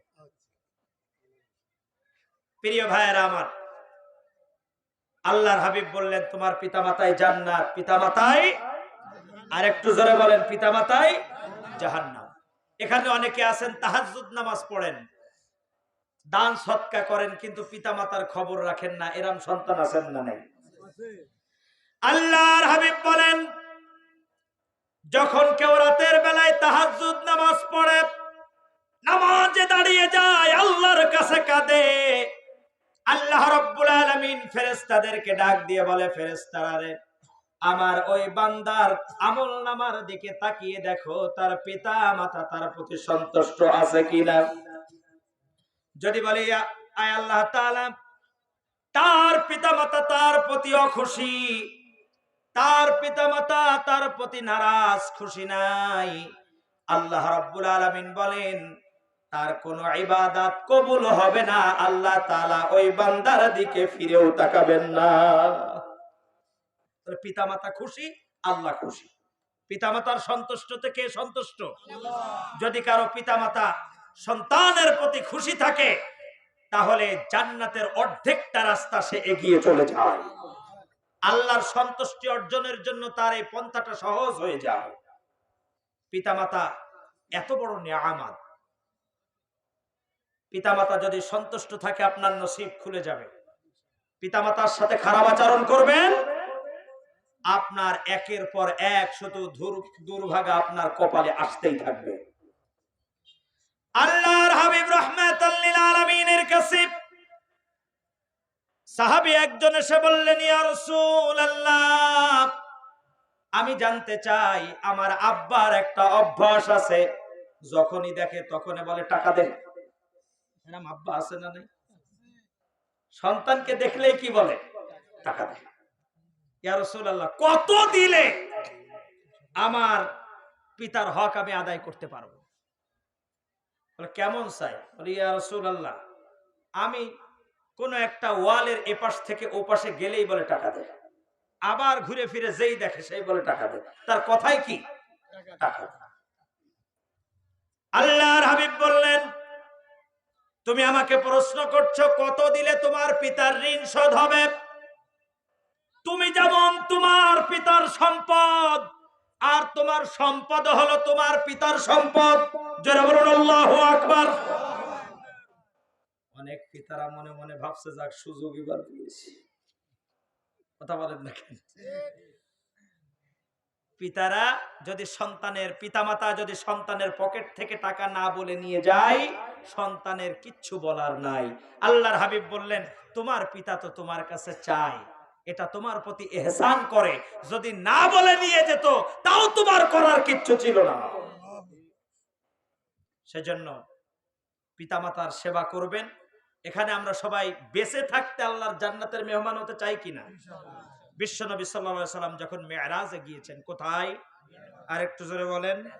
মিরাজে যাওয়ার পরে খুব পরিচিত সুললিত কণ্ঠের আওয়াজে কোরআন তেলাওয়াত শুনতে পাচ্ছেন মুহাম্মাদুর। আল্লাহর হাবিব জিব্রাইলকে বললেন, ও জিব্রাইল, এত সুন্দর তেলাওয়াত কার? এবং আমার কাছে খুব সুপরিচিত মনে হচ্ছে। আল্লাহর হাবিবকে ডাক দিয়ে বলে, জিব্রাইল ও নবী, এই তেলাওয়াত আর কারো নয়, এই তেলাওয়াত হলো আপনার সাহাবী হারেসার তেলাওয়াত। আল্লাহর হাবিব রাহমাতাল লিল আলামিন জিব্রাইলকে বলল, ও জিব্রাইল, আমি দেখতে চাই। আল্লাহর হাবিব রাহমাতাল লিল আলামিন হারেসার সামনে গেলেন, জান্নাতের ভিতরে দেখলেন এই যুবক একের পর এক তেলাওয়াত করছে কোরআনুল কারীম। আল্লাহর হাবিব নিজে দেখলেন, নিজে শুনলেন। কিন্তু মজার বিষয় হলো, হারেসা তখনও মৃত্যুবরণ করেন নাই। হারেসা তখনও জীবিত, কিন্তু আল্লাহর হাবিব দেখছেন কোথায়? আর একটু জোরে বলেন। জান্নাতে। রাহমাতাল লিল আলামিন হারেসাকে ডাক দিলেন দুনিয়াতে ফেরার পরে, হারেসা, আমি তোমাকে জান্নাতে জীবিত অবস্থায় দেখেছি, তুমি জীবিত অবস্থায় আল্লাহর জান্নাতটা কিভাবে কামাই করলে আমাকে বলো, এমন কি আমল তুমি বাড়তি করো? হারেসা ডাক দিয়ে বলছে, ইয়া রাসূলুল্লাহ, তেমন বাড়তি কোন আমল তো আমি জানি না, আপনি যা শিক্ষা দিয়েছেন শুধু তাই করি। কিন্তু হ্যাঁ, আমি অতিরিক্ত একটা আমল করি, সেটা হলো আমার বাড়িতে বুড়ি মা আছে, আমার মা জননীকে আমি নিজে হাতে গোসল করাই। আমার মায়ের গায়ে আমি নিজ হাতে তেল মাখাই। আমার মা বৃদ্ধা মানুষ, বাথরুমে যেতে পারে না, বেডে বাথরুম করে দেয়। আমি সন্তান নিজে হাতে সেই বাথরুম সাফ করি।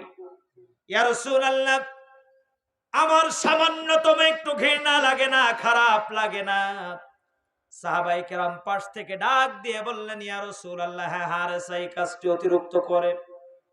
জিবরাইল আমিন ডাক দিয়ে বলেন, ইয়া রাসূলুল্লাহ, মায়ের এই সেবা করার কারণে হারেসা জীবিত থাকতেই আল্লাহর জান্নাতের মেহমান হয়ে গিয়েছে। এই পিতা মাতাকে সন্তুষ্ট রাখতে পারলে আপনার আমার নসিব দুনিয়া আখিরাত সব খুলে যাবে। জোরে বলুন ঠিক না ঠিক? এই জান্নাত আমরা চাই কি চাই না? আর একটু জোরে বলেন। এখানে আব্বা মা নেই কার কার একটু হাত তুলে আল্লাহকে দেখান তো। আব্বা নেই অথবা একজন আছে একজন নাই, তারাও হাত তোলেন। আরে সংখ্যায় বেশি, হাত নামান। আপনি চিন্তা করে দেখেন, আপনার পিতা আপনার জন্য কি করে নাই, মাথার ঘাম পায়ে ফেলে আপনাকে মানুষ করেছে একটু আপনার হাসি দেখার জন্য। মা জননী মৃত্যুর যন্ত্রণা, চিকিৎসা বিজ্ঞান বলছে একজন মানুষ 34 ইউনিট পর্যন্ত সে ব্যথা সহ্য করতে পারে, কিন্তু এর উপরে যখন চলে যায় তখন সেটা হয় মৃত্যুর যন্ত্রণা। কিন্তু একজন মা যখন দুনিয়ার আলো দেখায় তার সন্তানকে, তখন মায়ের এই পেইন 75 ইউনিট ছাড়িয়ে চলে যায়। মা রক্তাক্ত হয়ে যায় জিহাদের ময়দানের মতন। সেই মা যারা হারিয়েছেন, আব্বা যারা হারিয়েছেন, আব্বা আম্মা আজকে আপনার আমার দিকে তাকিয়ে আছে সদকায়ে জারিয়া স্বরূপ। আপনি তাদের জন্য কি পাঠান, আপনি পাঠাবেন, আর এই সদকায়ে জারিয়া তারা কবরে বসে পেয়ে যাবে। চিৎকার মেরে বলুন কথা ঠিক না বেঠিক? আর একটু জোরে বলুন ঠিক না বেঠিক? প্রিয় দিনী ভাইরা, সেই আব্বা আম্মার রুহের মাগফিরাতের জন্য আমরা প্রতিনিয়ত আল্লাহর কাছে দোয়া করতে রাজি আছি না নাই? আল্লাহর শেখানো ভাষায় দোয়া করতে হবে, রব্বির হামহুমা কামা রাব্বায়ানি সগীরা। এটা মনে হয় সূরা বাকারার কোন বড় একটা আয়াত। পারেন না আপনারা, তাই না? পারেন সবাই? একটু পড়ুন তো আমার সাথে, রব্বির হামহুমা কামা রাব্বায়ানি সগীরা। এই দোয়া কোন সময় করবেন? বছরে একবার, 40-এর দিন একবার, 3 দিনের দিন একবার, জীবনে একবার। দিনে কয়বার? একেবারে কম পক্ষে হলেও কয়বার? আর একটু জোরে বলেন কয়বার? আল্লাহ যেভাবে আমার আব্বা আম্মা আমাকে তাদের স্নেহের কোলে লালন পালন করেছে, তুমি আমার পিতা মাতাকে তোমার রহমতের কোলে লালন পালন করো। রাজি আছেন এই দোয়া করতে?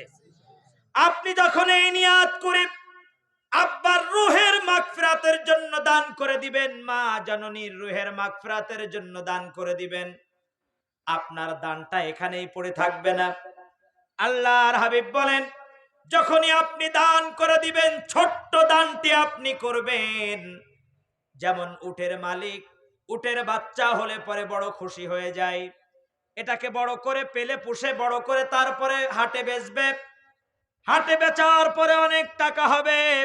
আপনি যদি আজকে আব্বা আম্মার রূহের মাগফিরাতের জন্য যা পারেন আপনার সামর্থ্য অনুযায়ী দান করে যাবেন, এই দান এখানেই পড়ে থাকবে না। আল্লাহর হাবিব বলেন, যেমন উটের মালিক তার উটের বাচ্চাটাকে লালন পালন করে, ঠিক অনুরূপ ভাবে আল্লাহ তাআলা তার দানটাকে লালন পালন করে ওহুদ পাহাড়ের সমান করে তার আমল নামায় ঢুকিয়ে দেবে। তাহলে পিতা মাতাকে এই ধরনের বেনিফিট দিতে রাজি আছেন? আর একটু জোরে বলেন রাজি আছেন? কে কে রাজি আছেন? দু হাত তুলে আল্লাহকে দেখান।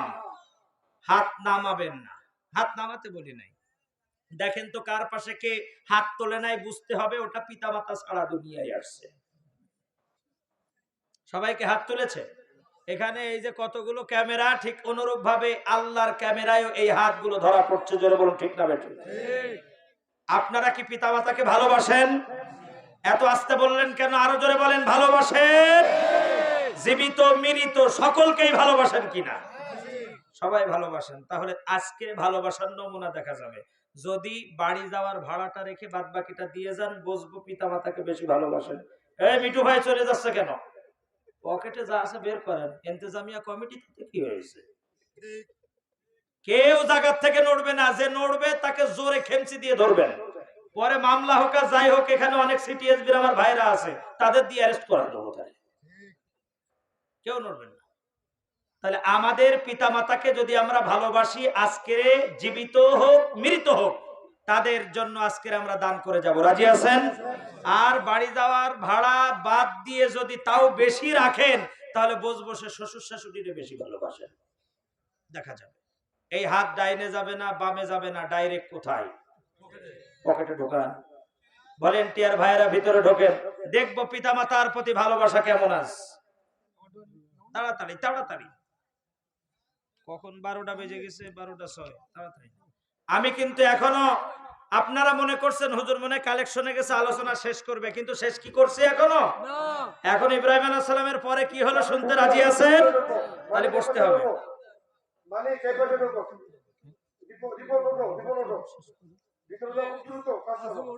তাড়াতাড়ি মহিলা প্যান্ডেলের ভিতরে বাচ্চাদেরকে পাঠান। মহিলা প্যান্ডেলের ভিতরে মতন বড় সোয়াল টোয়াল ফাটায় সবাই কালেকশন করে নাও। মহিলা প্যান্ডেলের ভিতরে রিনা আছে, কালেকশন করে নাও। একটু দ্রুত করেন, আলোচনাটা শেষের দিকে যাব, যেহেতু সামনে আরো একটা আয়াত বাকি আছে না নাই? তার চেয়ে বড় কথা হলো তাবারক আছে। তাফসীর শুনি আর না শুনি তাবারক ছাড়া যাবে না, ঠিক না বেঠিক? আপনারা কি তাবারকের জন্য বসে আছেন না কোরআনের জন্য? আরো আওয়াজ দিয়ে বলেন কিসের জন্য? কোরআনের জন্য। তাহলে জিকির করি লা ইলাহা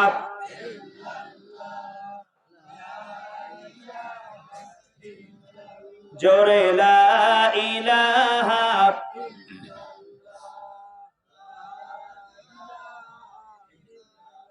আর জোরে লা ইলাহা।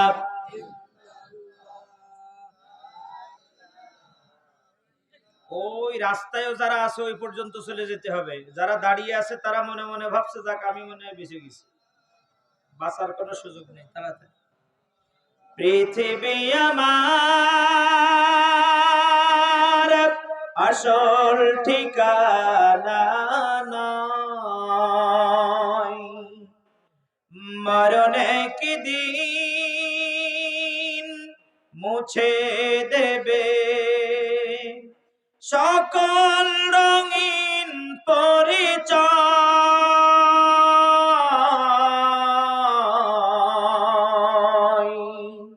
পৃথিবী আমার আসল ঠিকানা নয়, লা ইলাহা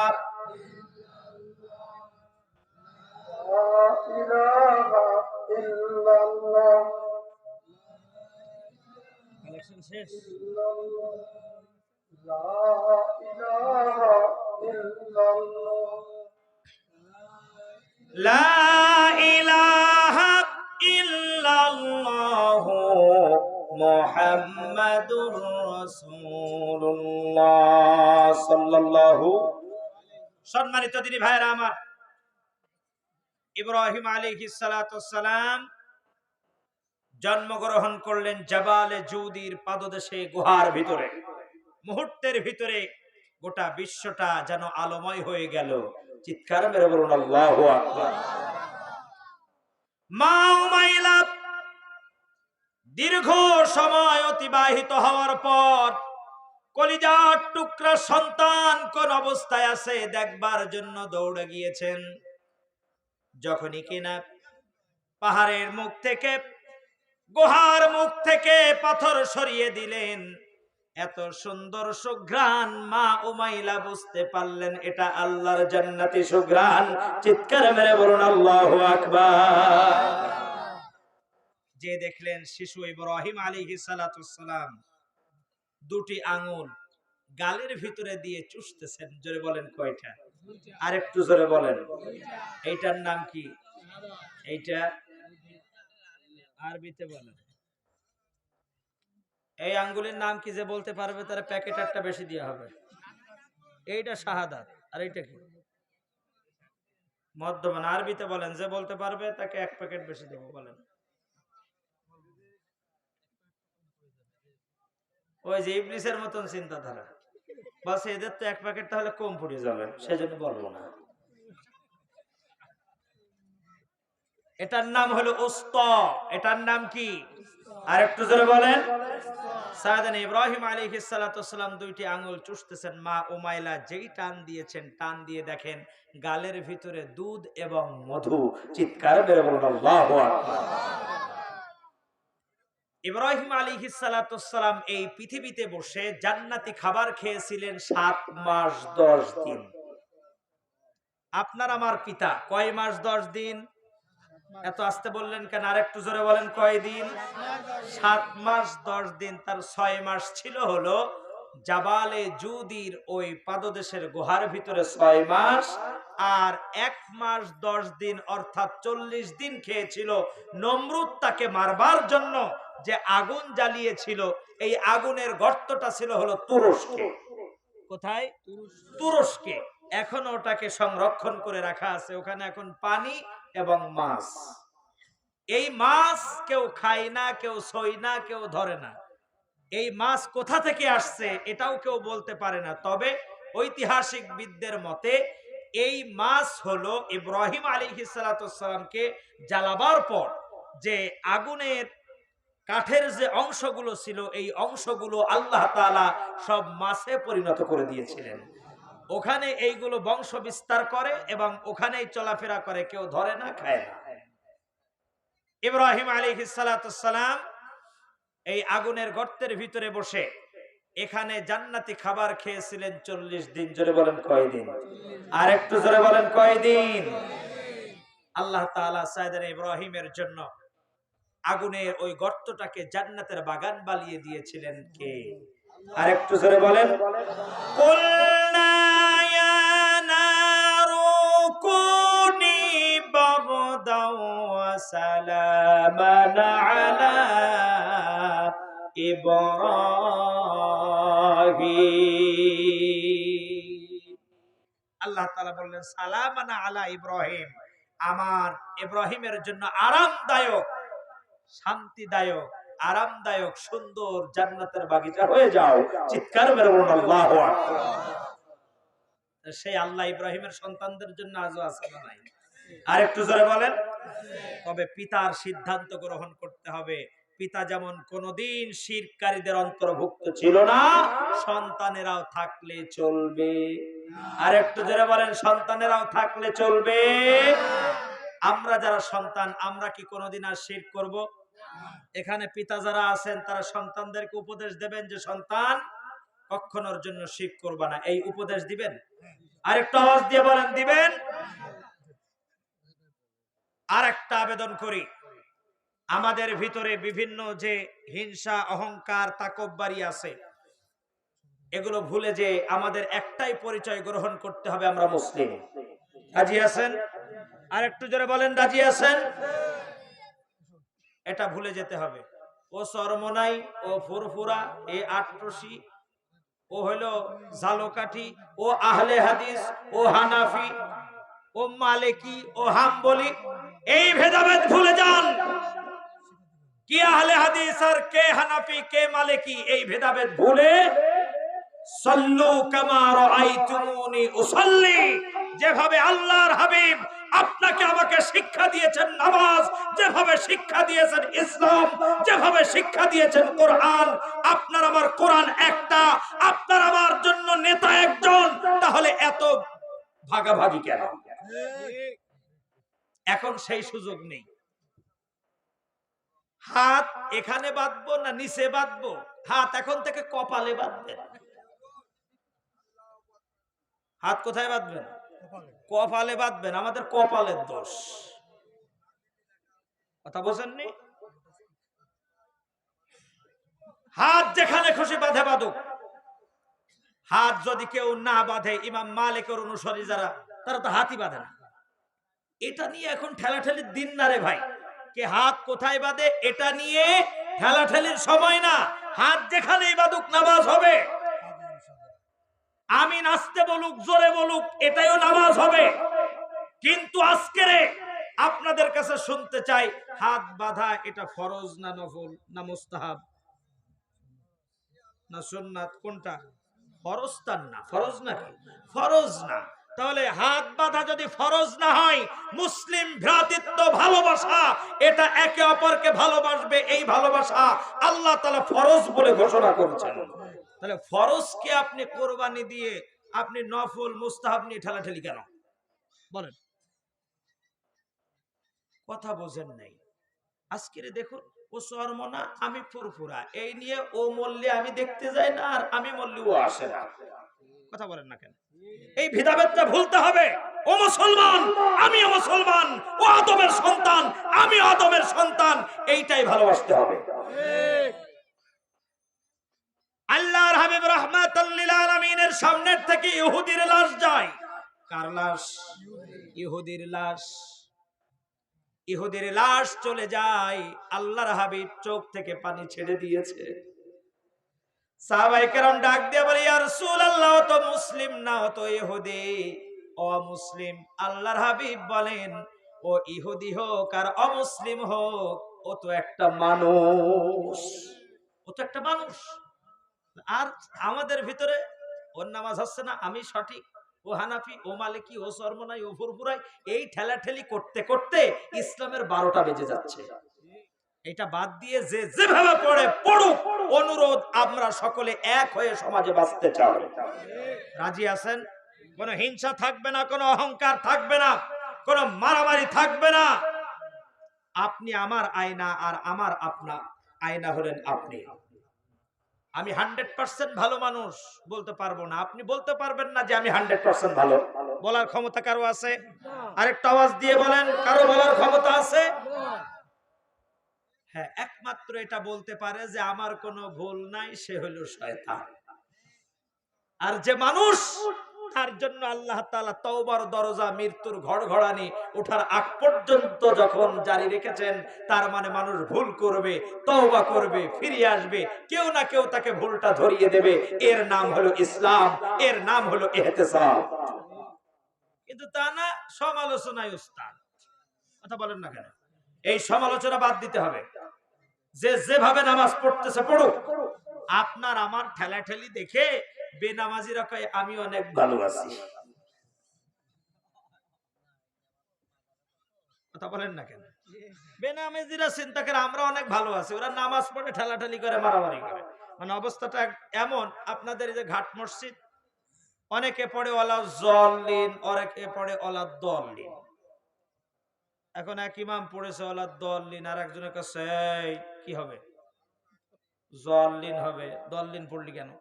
এই নিয়ে দুই গ্রুপে বিশাল আকারে কি মারামারি। মাঝখানে আপনাদের মতন একজন বুদ্ধিমান গিয়েছে, যে দেখে যে মহাবিপদ, হঠাৎ করে একজন বলছে, এই তুই দল্লিন লোক না জল্লিন লোক বল। ও বলছে, ভাই আমি নামাজই পড়ি না, আমি আসছি প্রস্তাব করতে।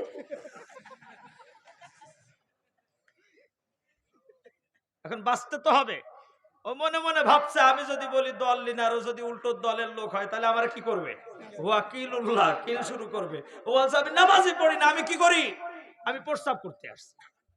আমাদের এই ঠেলাঠেলির ঘাপানে বেনামাজিরা বলছে, তোমাদের সে আমরা অনেক ভালো আছি। এই ভালো বলার সুযোগ কোন বেনামাজিকে আর দেওয়া যাবে না। সবার এক হয়ে যেতে হবে। সবার কি হতে হবে? এক হতে হবে। রাজি আছেন? আর একটু জোরে বলেন, রাজি আছেন? কোরআন পড়ুন, হাদিস পড়ুন, দেখুন। আল্লাহ সেজন্যই বলেছেন, ইকরা বিসমি রাব্বিকাল্লাযী খালাক, পড়ো তোমার প্রভুর নামে, যিনি তোমাকে সৃষ্টি করেছেন। তা আল্লাহ পড়তে বলেছেন, আমরা তো পড়ি না, আমরা শোনাই ওস্তাদ। আছে না নাই? আচ্ছা, এটা করা যাবে না। পড়াশোনা করুন, দেখুন, বুঝুন, আমল করুন। সেজন্য এই ঠেলাঠেলি, এই বিভেদ উঠিয়ে দিতে হবে। কায়রোতে একবার তারাবি 8 রাকাত না 20 রাকাত, দুই গ্রুপের ভিতরে মারামারি কায়দা। 20 শতাব্দীর শ্রেষ্ঠতম আলিম শহীদ হাসান আল বান্না রাহিমাহুল্লাহ, তিনি এসে হাজির হলেন সেই জায়গায়। তিনি দেখলেন যে এক গ্রুপ বলছে 20 রাকাত, আর এক গ্রুপ বলছে 8 রাকাত। দুই গ্রুপের ভিতরে কি কায়দা? মারামারি। উনি এটা দেখে শহীদ হাসান আল বান্না রাহিমাহুল্লাহ তিনি বলছেন, আচ্ছা ভাই, তারাবি নামাজটা কি? তা কেউ বলে নফল, কেউ বলে সুন্নাত, কেউ বলে সুন্নাতে মুআক্কাদা। তা বলছে, আল্লাহ তো এটাকে আপনার আমার জন্য ফরজ করেননি, সুন্নাতে মুআক্কাদা পর্যন্তই ঠেলেন, এর উপরে তো যাইতে পারছেন না। কাছে না, এটা ফরজ যখন না, তাহলে আপনিও মুসলিম উভয়ের ভ্রাতৃত্ব বন্ধনে আবদ্ধ থাকাটা কি ছিল? বলছে ফরজ। বলতে ফরজটাকে আপনারা শেষ করে দিয়ে আপনারা সুন্নাত আর নফল নিয়ে ঠেলাঠেলি করছেন। আপনি একটা দল করেন, আমি আর একটা করি, এই নিয়ে বিভেদ। ও মরছে না ভালো হয়েছে, কিন্তু যিনি মারা গেছে উনি আব্দুর রহমান, আর যিনি বলছে যে মরছে ভালো হয়েছে তিনি হলেন আব্দুল করিম। এই দুইজনের মধ্যে অমুসলিম কেউ না। তাহলে এই ভেদাভেদ ভুলতে হবে। আমরা বাংলাদেশে শান্তি চাই। আমরা বাংলাদেশে কি চাই? খাই না খাই শান্তি চাই। জোরে বলুন ঠিক না বেঠিক? সেই শান্তি যদি পেতে হয় ভেদাভেদ ভুলতে হবে, অহংকার বাদ দিতে হবে, কাদা ছুড়াছুড়ি বাদ দিয়ে একতাবদ্ধ হয়ে সারিবদ্ধ হয়ে মুসলিম পরিচয়ে আপনাকে আমাকে বাঁচতে হবে। এই ভালোবাসাকে অর্জন করা যাবে। আর একটু জোরে বলেন, ভালোবাসা অর্জন করা যাবে। এটা পরিবার থেকে নিয়ে রাষ্ট্র পর্যন্ত এই মেসেজ পৌঁছে দিতে হবে। রাজি আছেন ইনশাআল্লাহ? আল্লাহ তাআলা আমাদেরকে তৌফিক দান করুন, বলুন আমিন। আর একটু জোরে বলি আমিন। আমি আলোচনা আরো দীর্ঘায়িত করা যেত, আপনারাও শুনতে পারতেন, আপনারা শোনার অধীর আগ্রহে বসে আছেন, কিন্তু আমার শারীরিক কন্ডিশন ভালো না থাকার কারণে আজকের এখানেই সমাপ্ত করতে চাই। রাজি আছেন তো ইনশাআল্লাহ? ইনশাআল্লাহটা বলতে কষ্ট হচ্ছে না? তাহলে একটা পর্যন্ত করি, সব দিক আছে না। আর না, 12:30 ছিল, 12টা পার হয়ে গেছে। এখন এই 12টা যদি এইভাবে 11:30 না, 11:30 ছিল, 12টা পার হয়ে গেছে, তো এখনো যদি আরো কিছু সময় যায় তাহলে ফজরের নামাজেরও 12টা বেজে যাবে। আবার তাবারকও আছে। আমি আপনাদের কাছে অনুরোধ করছি, মুসলমান আমরা সকলেই শান্তি প্রিয়। জোরে বলুন ঠিক না বেঠিক?